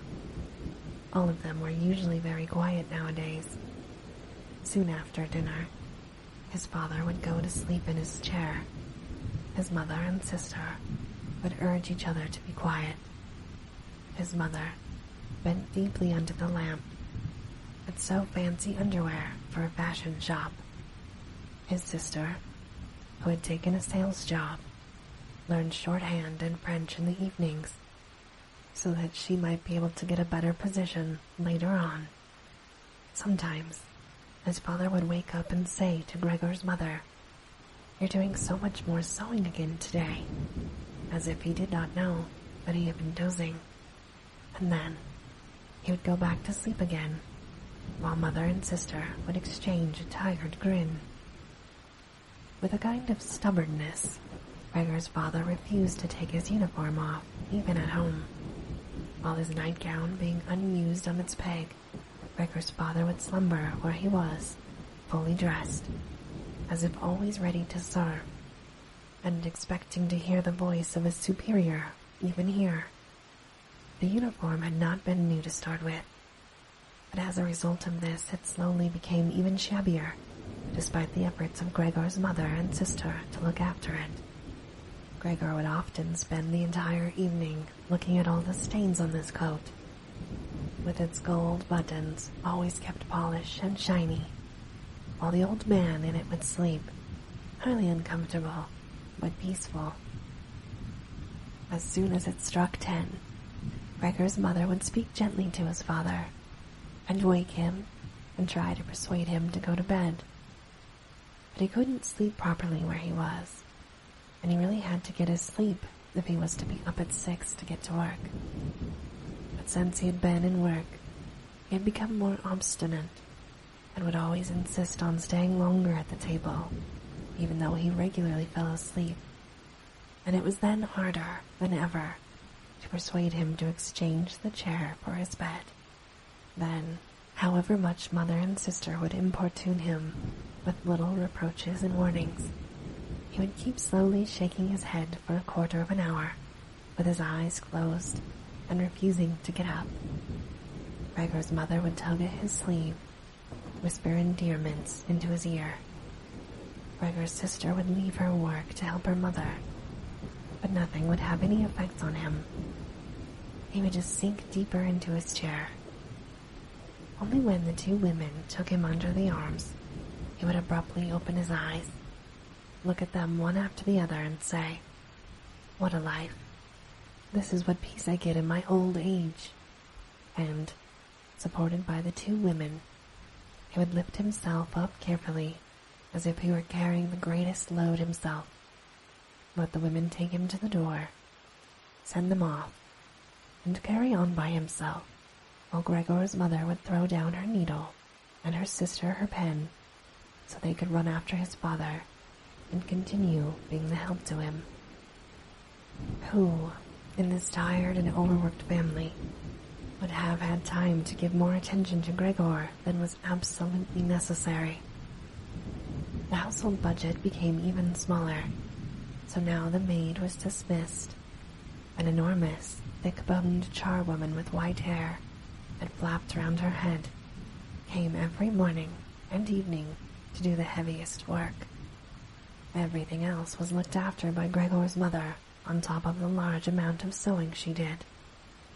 Gregor even learned, listening to the evening conversation about what price they had hoped for, that several items of jewelry belonging to the family had been sold, even though both mother and sister had been very fond of wearing them at functions and celebrations. But the loudest complaint was that although the flat was much too big for their present circumstances, they could never move out of it. There was no imaginable way of transferring Gregor to a new address. He could see quite well, though, that there were more reasons than consideration for him that made it difficult for them to move. It would have been quite easy to transport him in any suitable crate with a few air holes in it. No. The main thing holding the family back from their decision was much more to do with their total despair and the thought that they had been struck with a misfortune unlike anything experienced by anyone else. They carried out absolutely everything that the world expects from poor people. Gregor's father brought big employees to their breakfast. His mother sacrificed herself by washing clothes for strangers. Her sister ran back and forth behind her desk at the behest of the customers. But they just did not have the strength to do any more. And the injury in Gregor's back began to hurt as much as when it was new. After they had come back from taking his father to bed, Gregor's mother and sister would now leave their work where it was, sit close together, cheek to cheek. His mother would point to Gregor's room and say, "Close that door, Gret." And then, when he was in the dark again, they would sit in the next room and their tears would mingle, or they would simply sit there staring dry-eyed at the table. Gregor hardly slept at all, either night or day. Sometimes he would think of taking over the family's affairs, just like before, the next time the door was opened.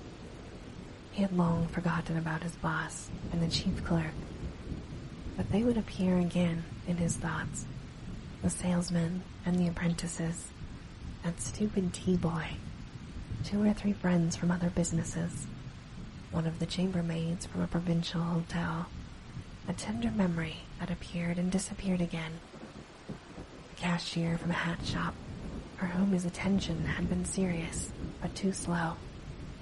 All of them appeared to him, mixed together with strangers and others he had forgotten. But instead of helping him and his family, they were all of them inaccessible, and he was glad when they disappeared. Other times, he was not at all in the mood to look after his family. He was filled with simple rage about the lack of attention he was shown, and although he could think of nothing he would have wanted, he made plans of how he could get to the pantry, where he could take all the things he was entitled to, even if he was not hungry. Gregor's sister no longer thought about how she could please him, but would hurriedly push some food or other into his room with her foot before she rushed out to work in the morning and at midday. And in the evening, she would sweep it away again with the broom, indifferent as to whether he had eaten it or not. More often or not, had been left totally untouched. She still cleared up the room in the evening, but now she was quicker about it. Smears of dirt were left on the walls, here and there, little balls of dust and filth. At first, Gregor went into one of the worst of these places when his sister arrived, as a reproach to her, but he could have stayed there for weeks without his sister doing anything about it. She could see the dirt as well as he could, but she had simply decided to leave him to it. At the same time, she became touchy in a way that was quite new for her, and which everyone in the family understood. Cleaning up Gregor's room was for her, and her alone. Gregor's mother did it once thoroughly, and needed to use several bucketfuls of water to do it, although that much dampness also made Gregor ill, and he lay flat on the couch, bitter and immobile. But his mother was to be punished still more for what she had done, as hardly had his sister arrived home in the evening than she noticed the change in Gregor's room, and, highly aggrieved, ran back into the living room where, despite her mother's raised and imploring hands, she broke into convulsive tears. Her father, of course, was startled out of his chair. The two parents looked on astonished and helpless, and they too became agitated. Gregor's father, standing to the right of his mother, accused her of not leaving the cleaning of Gregor's room to his sister. From her left, Gregor's sister screamed at her that she was never to clean Gregor's room again, while his mother tried to draw his father, who was beside himself with anger, into the bedroom. His sister, quaking with tears, thumped upon the table with her small fist, and Gregor hissed in anger that no one had even thought of closing the door to save him the sight of this and all of its noise. Gregor's sister was exhausted from going out to work, and looking after Gregor as she had done before was even more work for her. But even so, his mother ought certainly not to have taken her place. Gregor, on the other hand, ought not to be neglected. Now, though, a charwoman was here. This elderly woman, with a robust bone structure, made her able to withstand the hardest of things in her long life, wasn't really repelled by Gregor. Just by chance one day, rather than any real curiosity, she opened the door to Gregor's room and found herself face to face with him. He was taken totally by surprise. No one was chasing him, but he began to rush to and fro, while she stood there in amazement, her hands crossed before her. From then on, she never failed to open the door slightly every morning and evening, and to look briefly in on him. At first, she would call to him as she did so with words she probably considered friendly, such as, "Come on then, you old dung beetle," or "Look at the old dung beetle there." Gregor never responded to be spoken to in this way, and just remained where he was without moving, as if the door had never even been opened. If only they had told this charwoman to clean up his room every day, instead of letting her disturb him for no reason, whenever she felt like it. One day, early in the morning, while a heavy rain struck the window panes, perhaps indicating that spring was coming, she began to speak to him in that way once again.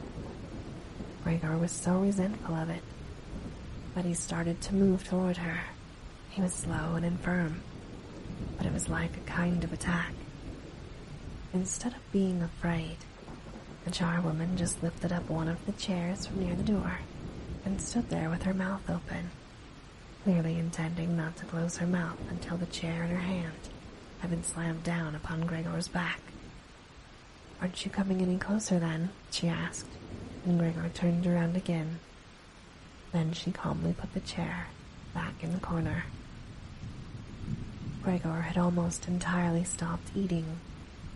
Only if he had happened to find himself next to the food that had been prepared for him, he might take some of it into his mouth to play with it, leave it there for a few hours, and then, more often than not, spit it out again.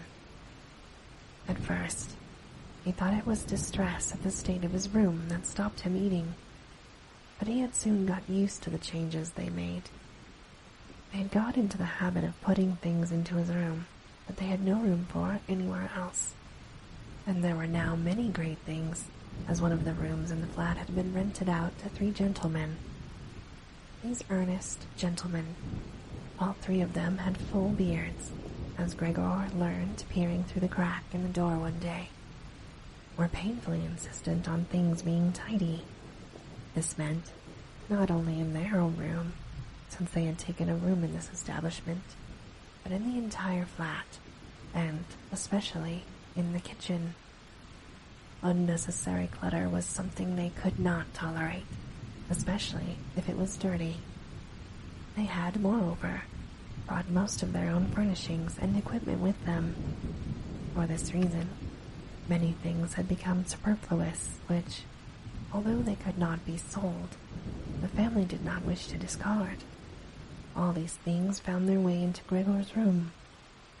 The dustbins from the kitchen found their way in there too. The charwoman was always in a hurry, and anything she couldn't use for the time being, she would just chuck it in there. He, unfortunately, would usually see no more than the object and the hand that held it. The woman was most likely meant to fetch the things back out again, or to throw everything out in one go. But what actually happened was they were left where they landed when they had been first thrown in, unless Gregor made his way through the junk and moved it somewhere else.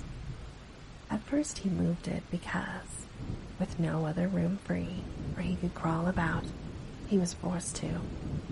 But later on, he came to enjoy it, although moving about in that way left him sad and tired to death, and he would remain immobile for hours afterwards. The gentleman who rented the room would sometimes take their evening meal at home in the living room that was used by everyone, and so the door to this room was often kept closed in the evening now. But Gregor found it easy to give up on having the door open. He had, after all, often failed to make use of it when it was open, and, without the family having noticed it, lain in his room in its darkest corner. One time, though, the charwoman left the door to the living room slightly open, and it remained open when the gentleman who rented the room came in the evening, and the light was put on. They sat up at the table where, formerly, Gregor had taken his meals with his father and mother. They unfolded their serviettes and picked up their knives and forks. Gregor's mother immediately appeared in the doorway with a dish of meat, and soon behind her came his sister with a dish piled high with potatoes. The food was steaming and filled the room with its smell.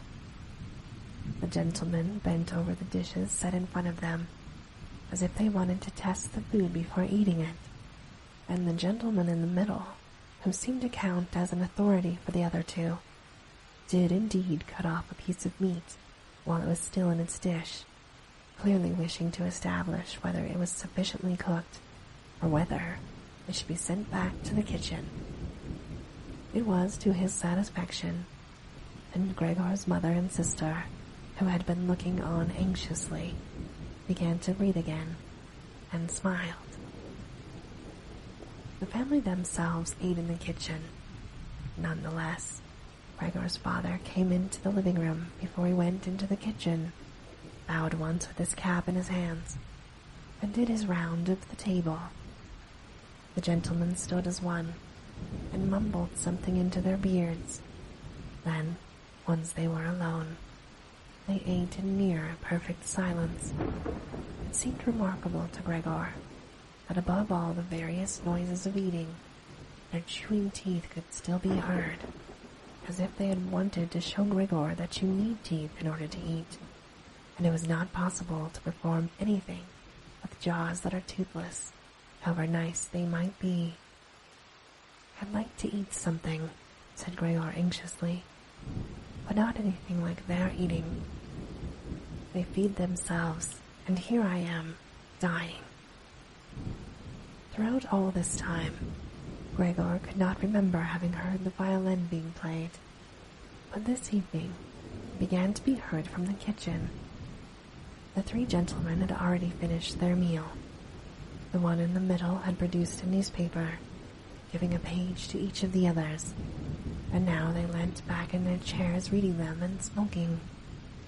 When the violin began playing, they became more attentive, stood up, and went on tiptoe over to the doorway where they stood and pressed against each other.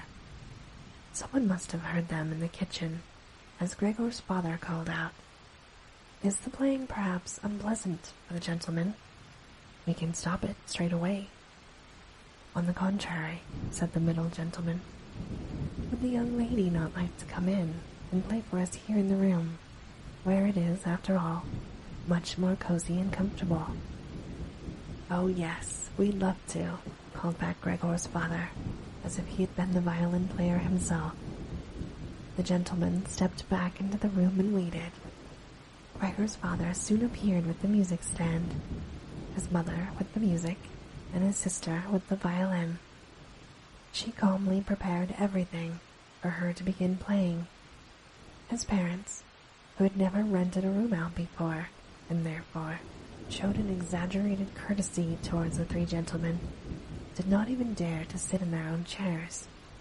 His father leaned against the door with his right hand, pushed in between two buttons on his uniform coat.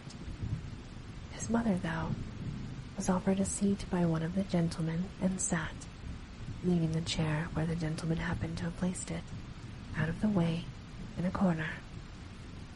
His sister began to play. His father and mother paid close attention, one on each side, to the movements of her hands, drawn in by the playing. Gregor had dared to come forward a little, and already had his head in the living room. Before, he had taken great pride in how considerate he was, but now it hardly occurred to him that he had become so thoughtless about the others. What's more, there was now all the more reason to keep himself hidden, as he was covered in dust that lay everywhere in his room, and flew up at the slightest movement. He carried threads, hairs, and remains of food about on his back and sides. He was much too indifferent to everything now to lay on his back and wipe himself on the carpet like he used to.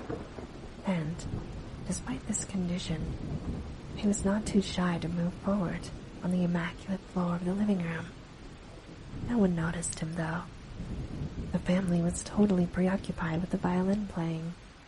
At first, the three gentlemen had put their hands in their pockets and come up far too close behind the music stand to look at all the notes being played, and they must have disturbed Gregor's sister.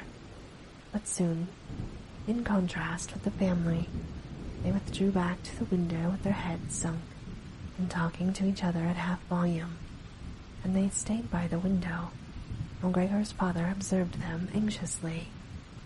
It really now seemed very obvious that they had expected to hear some beautiful or entertaining violin playing, but had been disappointed, that they had had enough of the entire performance, and it was only now out of politeness that they allowed their peace to be disturbed. It was especially unnerving, the way they all blew smoke from their cigarettes upwards from their mouth and noses. Yet, Gregor's sister was playing beautifully. Her face was leant to one side, following the lines of the music with a careful and melancholy expression. Gregor crawled a little further forward, keeping his head close to the ground, so that he could meet her eyes if the chance came. Was he an animal if music could captivate him so? It seemed to him that he was being shown the way to the unknown nourishment that he had been yearning for. He was determined to make his way forward to his sister and tug at her skirt to show she might come into his room with her violin, as no one appreciated her playing here as much as he would. He never wanted to let her out of his room, not while he lived anyway. His shocking appearance should, for once, be of some use to him. He wanted to be at every door of his room at once to hiss and spit at his attackers. His sister should not be forced to stay with him, though, and stay of her own free will. She would sit beside him on the couch with her ear bent down, while he told her how he had always wanted to send her to the conservatory, how he would have told everyone about it last Christmas. Had Christmas really come and gone already? If this misfortune hadn't gotten in the way, and refused to let anyone dissuade him from it. On hearing all of this, his sister would break out in tears of emotion, and Gregor would climb up to her shoulder and kiss her neck, which, since she had been going out to work, she kept free without any necklace, or caller. "Mr. Samsa," shouted the middle gentleman to Gregor's father, pointing, without wasting any more words, with his forefinger at Gregor as he slowly moved forward. The violin went silent. The middle of the three gentlemen first smiled at his two friends, shaking his head, and then looked back at Gregor. His father seemed to think it more important to calm the three gentlemen before driving Gregor out, even though they were not at all upset and seemed to think Gregor was more entertaining than the violin playing had been. He rushed up to them with his arms spread out and attempted to drive them back into their room at the same time as trying to block their view of Gregor and his body. Now they did become a little annoyed, and it was not clear whether it was his father's behavior that annoyed them, or the dawning realization that they had a neighbor like Gregor in the next room without knowing it. They asked Gregor's father for explanations, raised their arms like he had, tugged excitedly at their beards, and moved back towards their room only very slowly. Meanwhile, Gregor's sister had overcome the despair she had fallen into when her playing was suddenly interrupted. She had let her hands drop and let violin and bow hang limply for a while, but continued to look at the music as if still playing. But then she suddenly pulled herself together, lay the instrument on her mother's lap, who still sat laboriously struggling for breath where she was, and ran into the next room, which, under pressure from her father, the three gentlemen were more quickly moving toward. Under his sister's experienced hand, the pillows and covers on the beds flew up and were put into order, and she had already finished making the beds and slipped out again before the three gentlemen had reached the room. Gregor's father seemed so obsessed with what he was doing that he forgot all the respect he owed to his tenants. He urged them and pressed them until, when he was already at the door of the room, the middle of the three gentlemen shouted like thunder and stamped his foot, and thereby brought Gregor's father to a halt. "I declare, here and now," he said, raising his hand and glancing at Gregor's mother and sister to gain their attention too, that with regard to the repugnant conditions that prevail in this flat and with this family, here, he looked briefly but decisively at the floor, "I give immediate notice on my room. For the days that I have been living here, I will, of course, pay nothing at all. On the contrary, I will consider whether to proceed with some kind of action for damages from you, and, believe me, it would be very easy to set out the grounds for such an action." He was silent, and looked straight ahead as if waiting for something, and indeed, his two friends joined in with the words, "And we also give immediate notice." With that, he took hold of the door handle and slammed the door. Gregor's father staggered back to his seat, feeling his way with his hands, and fell into it.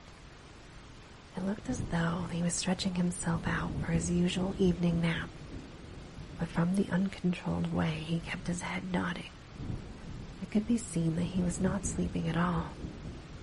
Throughout all this, Gregor had lain still where the three gentlemen had first seen him.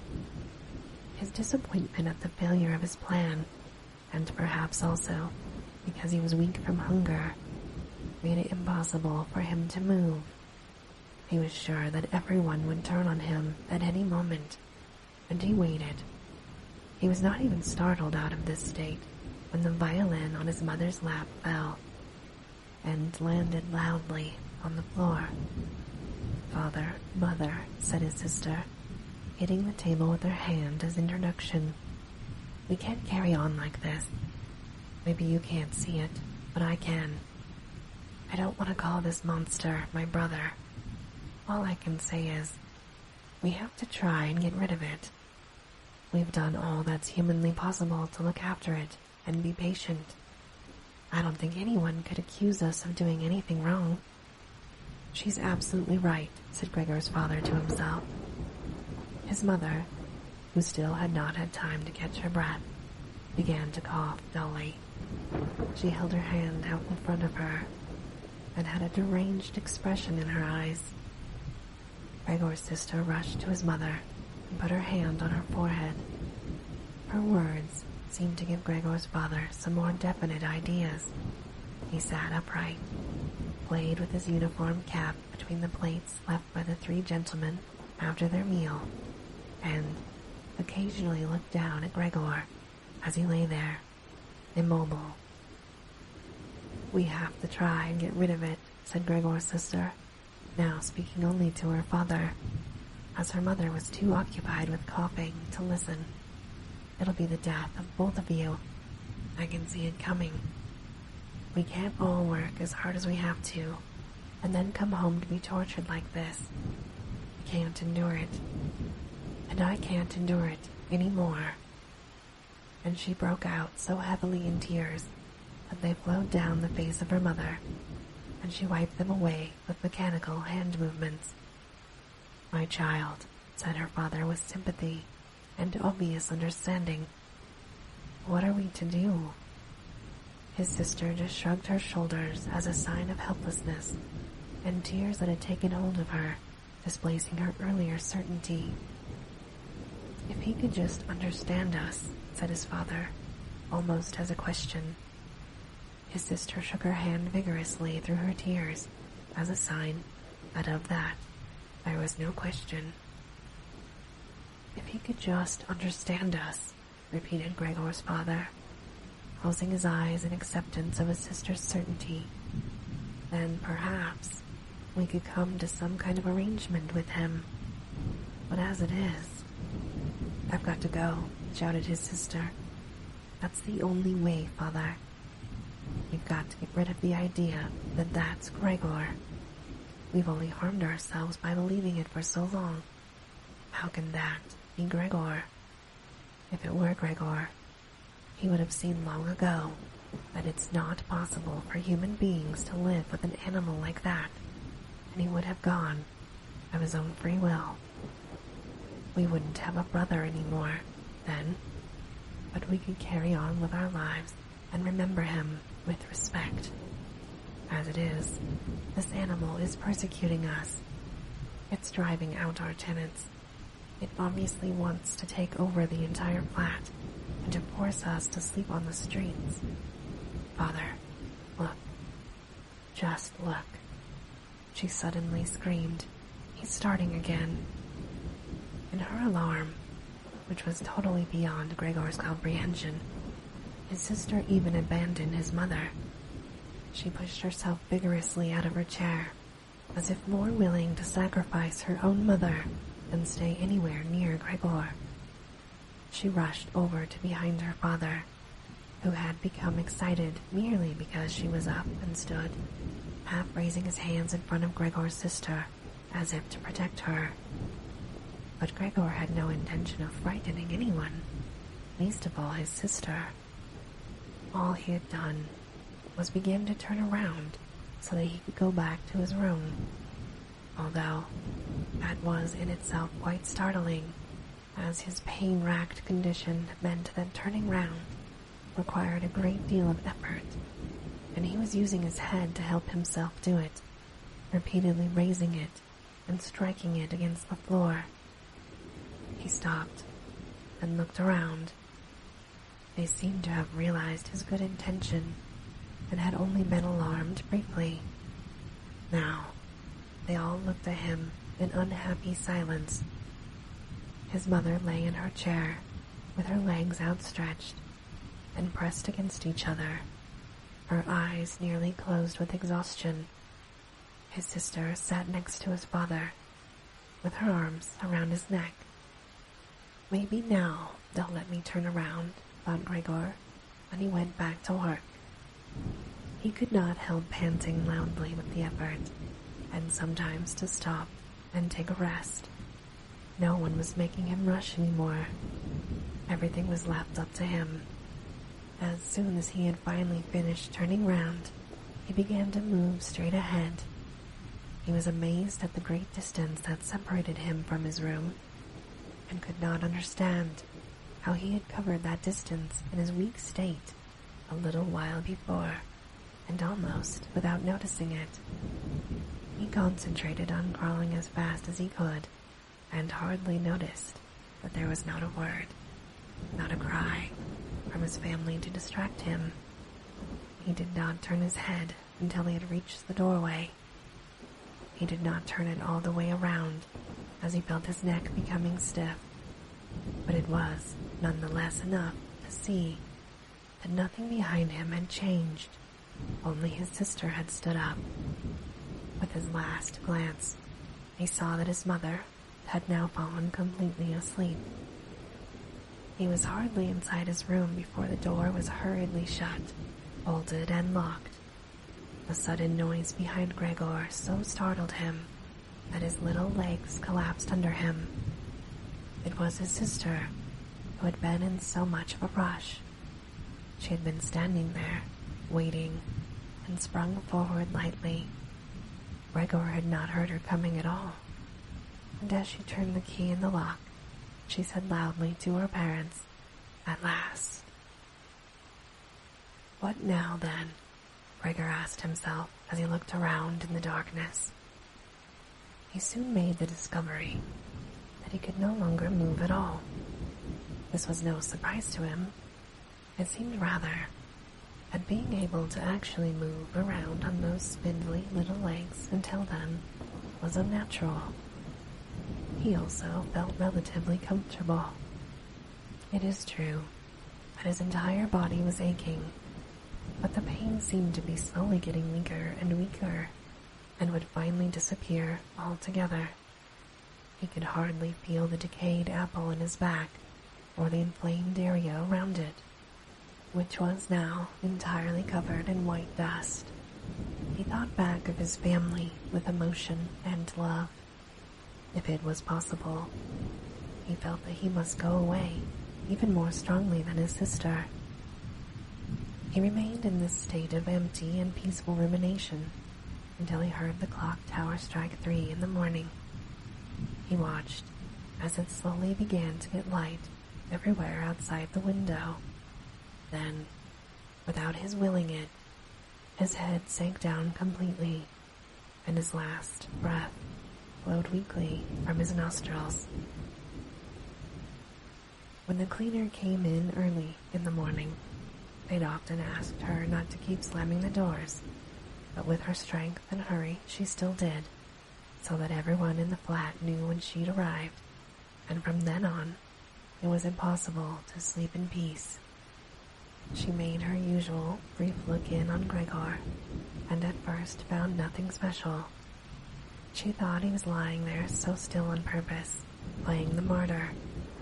She attributed all possible understanding to him. She happened to be holding the long broom in her hand, so she tried to tickle Gregor with it from the doorway. When she had no success with that, she tried to make a nuisance of herself and poked at him a little, and only when she found that she could shove him across the floor with no resistance at all did she start to pay attention. She soon realized what had really happened, opened her eyes wide, whistled to herself, but did not waste time to yank open the bedroom doors and shout loudly into the darkness of the bedrooms, "Come and have a look at this. He's dead, just lying there, stone dead." Mr. and Mrs. Samsa sat upright in their marriage bed and had to make an effort to get out over the shock caused by the cleaner before they could grasp what she was saying. But then, each from his own side, they hurried out of bed. Mr. Samsa threw the blanket over his shoulders. Mrs. Samsa came just out in her nightdress, and that is how they went into Gregor's room. On the way, they opened the door to the living room where Gret had been sleeping since the three gentlemen had moved in. She was fully dressed, as if she had never been asleep, and the paleness of her face seemed to confirm this. "Dead?" asked Mrs. Samsa, looking at the charwoman, even though she could have checked for herself. "That's what I said," replied the cleaner. And as if to prove it, she gave Gregor's body another shove with the broom, sending it sideways across the floor. Mrs. Samsa made a movement as if she wanted to hold back the broom, but she did not complete this. "Now then," said Mr. Samsa, "let's give thanks to God." He crossed himself, and the three women followed his example. Gret, who had not taken her eyes from the corpse, said, "Just look how thin he was. He didn't eat anything for so long." The food came out again, just the same as when it went in. Gregor's body was indeed completely dried up and flat. They had not seen it until then, but now he was not lifted up on his little legs, nor did he do anything to make them look away. "Gret, come with us in here for a little while," said Mrs. Samsa. Her smile was pained, and Gret followed her parents into the bedroom, but not without looking back at the body. The cleaner shut the door and opened the window wide. Although it was still early in the morning, the fresh air had something of a warmth mixed in with it. It was already the end of March, after all. The three gentlemen stepped out of their room and looked round in amazement for their breakfasts. They had been forgotten about. "Where is our breakfast?" the middle gentleman asked the cleaner irritably. She just put her finger on her lips and made a quiet and silent sign to the men. They might like to come into Gregor's room. They did so, and stood round Gregor's corpse with their hands in their pockets. It was now quite light in the room. Then the door of the bedroom opened, and Mr. Samsa appeared in his uniform with his wife on one arm and his daughter on the other. All of them had been crying a little. Gret now and then pressed her face against her father's arm. "Leave my home now," said Mr. Samsa, indicating the door without letting the women from him. "What do you mean?" asked the middle of the three gentlemen. He smiled sweetly. The other two held their hands behind their backs and continually rubbed them together in gleeful anticipation of a loud quarrel which could only end in their favor. "I mean just what I said," answered Mr. Samsa, and, with his two companions, went in a straight line towards the man. At first, he stood there still, looking at the ground as if the contents of his head were rearranging themselves into new positions. "All right, we'll go then," he said. He looked up at Mr. Samsa, as if suddenly overcome with humility. Mr. Samsa merely opened his eyes wide and briefly nodded to him several times. At that, and without delay, the man actually did take long strides into the front hallway. His two friends had stopped rubbing their hands some time before and had been listening to what was being said. Now, they jumped off after their friend, as if taken with a sudden fear that Mr. Samsa might go into the hallway in front of them and break the connection with their leader. Once there, all three took their hats from the stand, took their sticks from the holder, bowed without a word, and left the premises. Mr. Samsa and the two women followed them out onto the landing, but they had no reason to mistrust the men's intentions, and as they leaned over the landing, they saw how the three gentlemen made slow but steady progress down the many steps.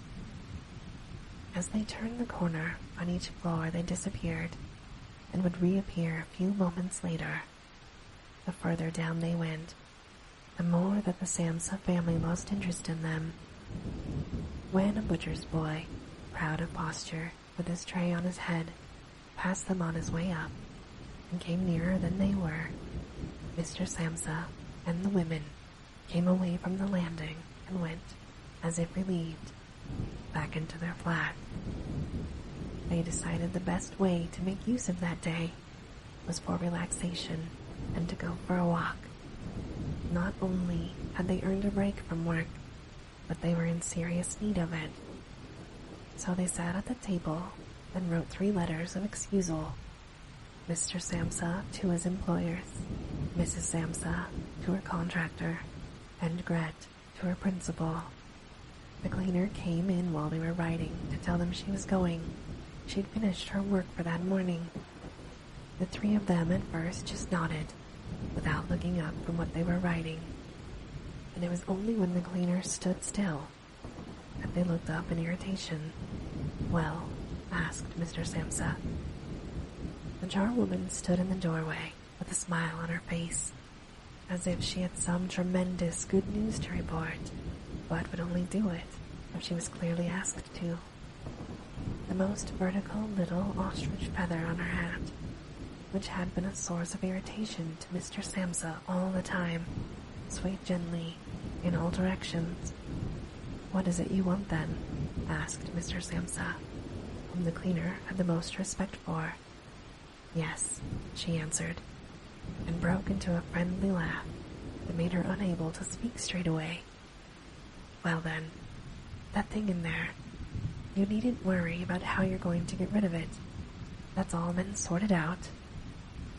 Mrs. Samsa and Gret bent down over their letters as if intent on continuing with what they were writing. Mr. Samsa saw that the cleaner wanted to start describing everything in detail, but with an outstretched hand, he made it quite clear that she was not to. So, as she was prevented from telling them all about it, she suddenly remembered what a hurry she was in, and, clearly peeved, called out, "Cheerio, then, everyone," turned round sharply and left, slamming the door terribly as she went. "Tonight she gets sacked," said Mr. Samsa. But he received no reply from either his wife or his daughter, as the charwoman seemed to have destroyed the peace they had only just gained. They got up and went over to the window, where they remained with their arms around each other. Mr. Samsa twisted round in his chair to look at them, and sat there watching for a while. Then he called out, "Come here, then. Let's forget all about that old stuff, shall we? Come and give me a bit of attention." The 2 women immediately did as he said, hurrying over to him, where they kissed him and hugged him, and then they quickly finished their letters. After that, the 3 of them left the flat together, which was something they had not done for months, and took the tram out into the open country outside the town.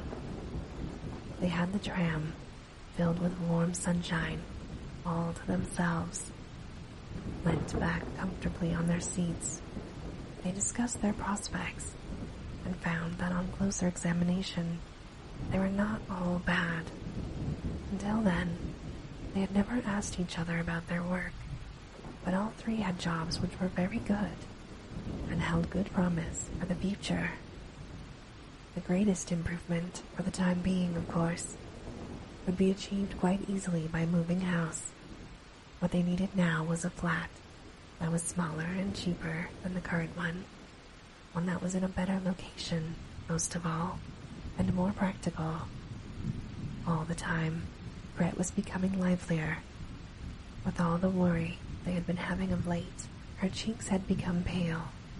But while they were talking, Mr. and Mrs. Samsa were struck, almost simultaneously, with the thought of how their daughter was blossoming into a well-built and beautiful young lady. They became quieter. Just from each other's glance, and almost without knowing it, they agreed that it would soon be time to find a good man for her. And, as if in confirmation of their new dreams and good intentions, as soon as they reached their destination, Gret was the first to get up and stretch her body. "And this, my darling, ends our story time for today. As always, I hope that you have very sweet and dreamy dreams. Good night.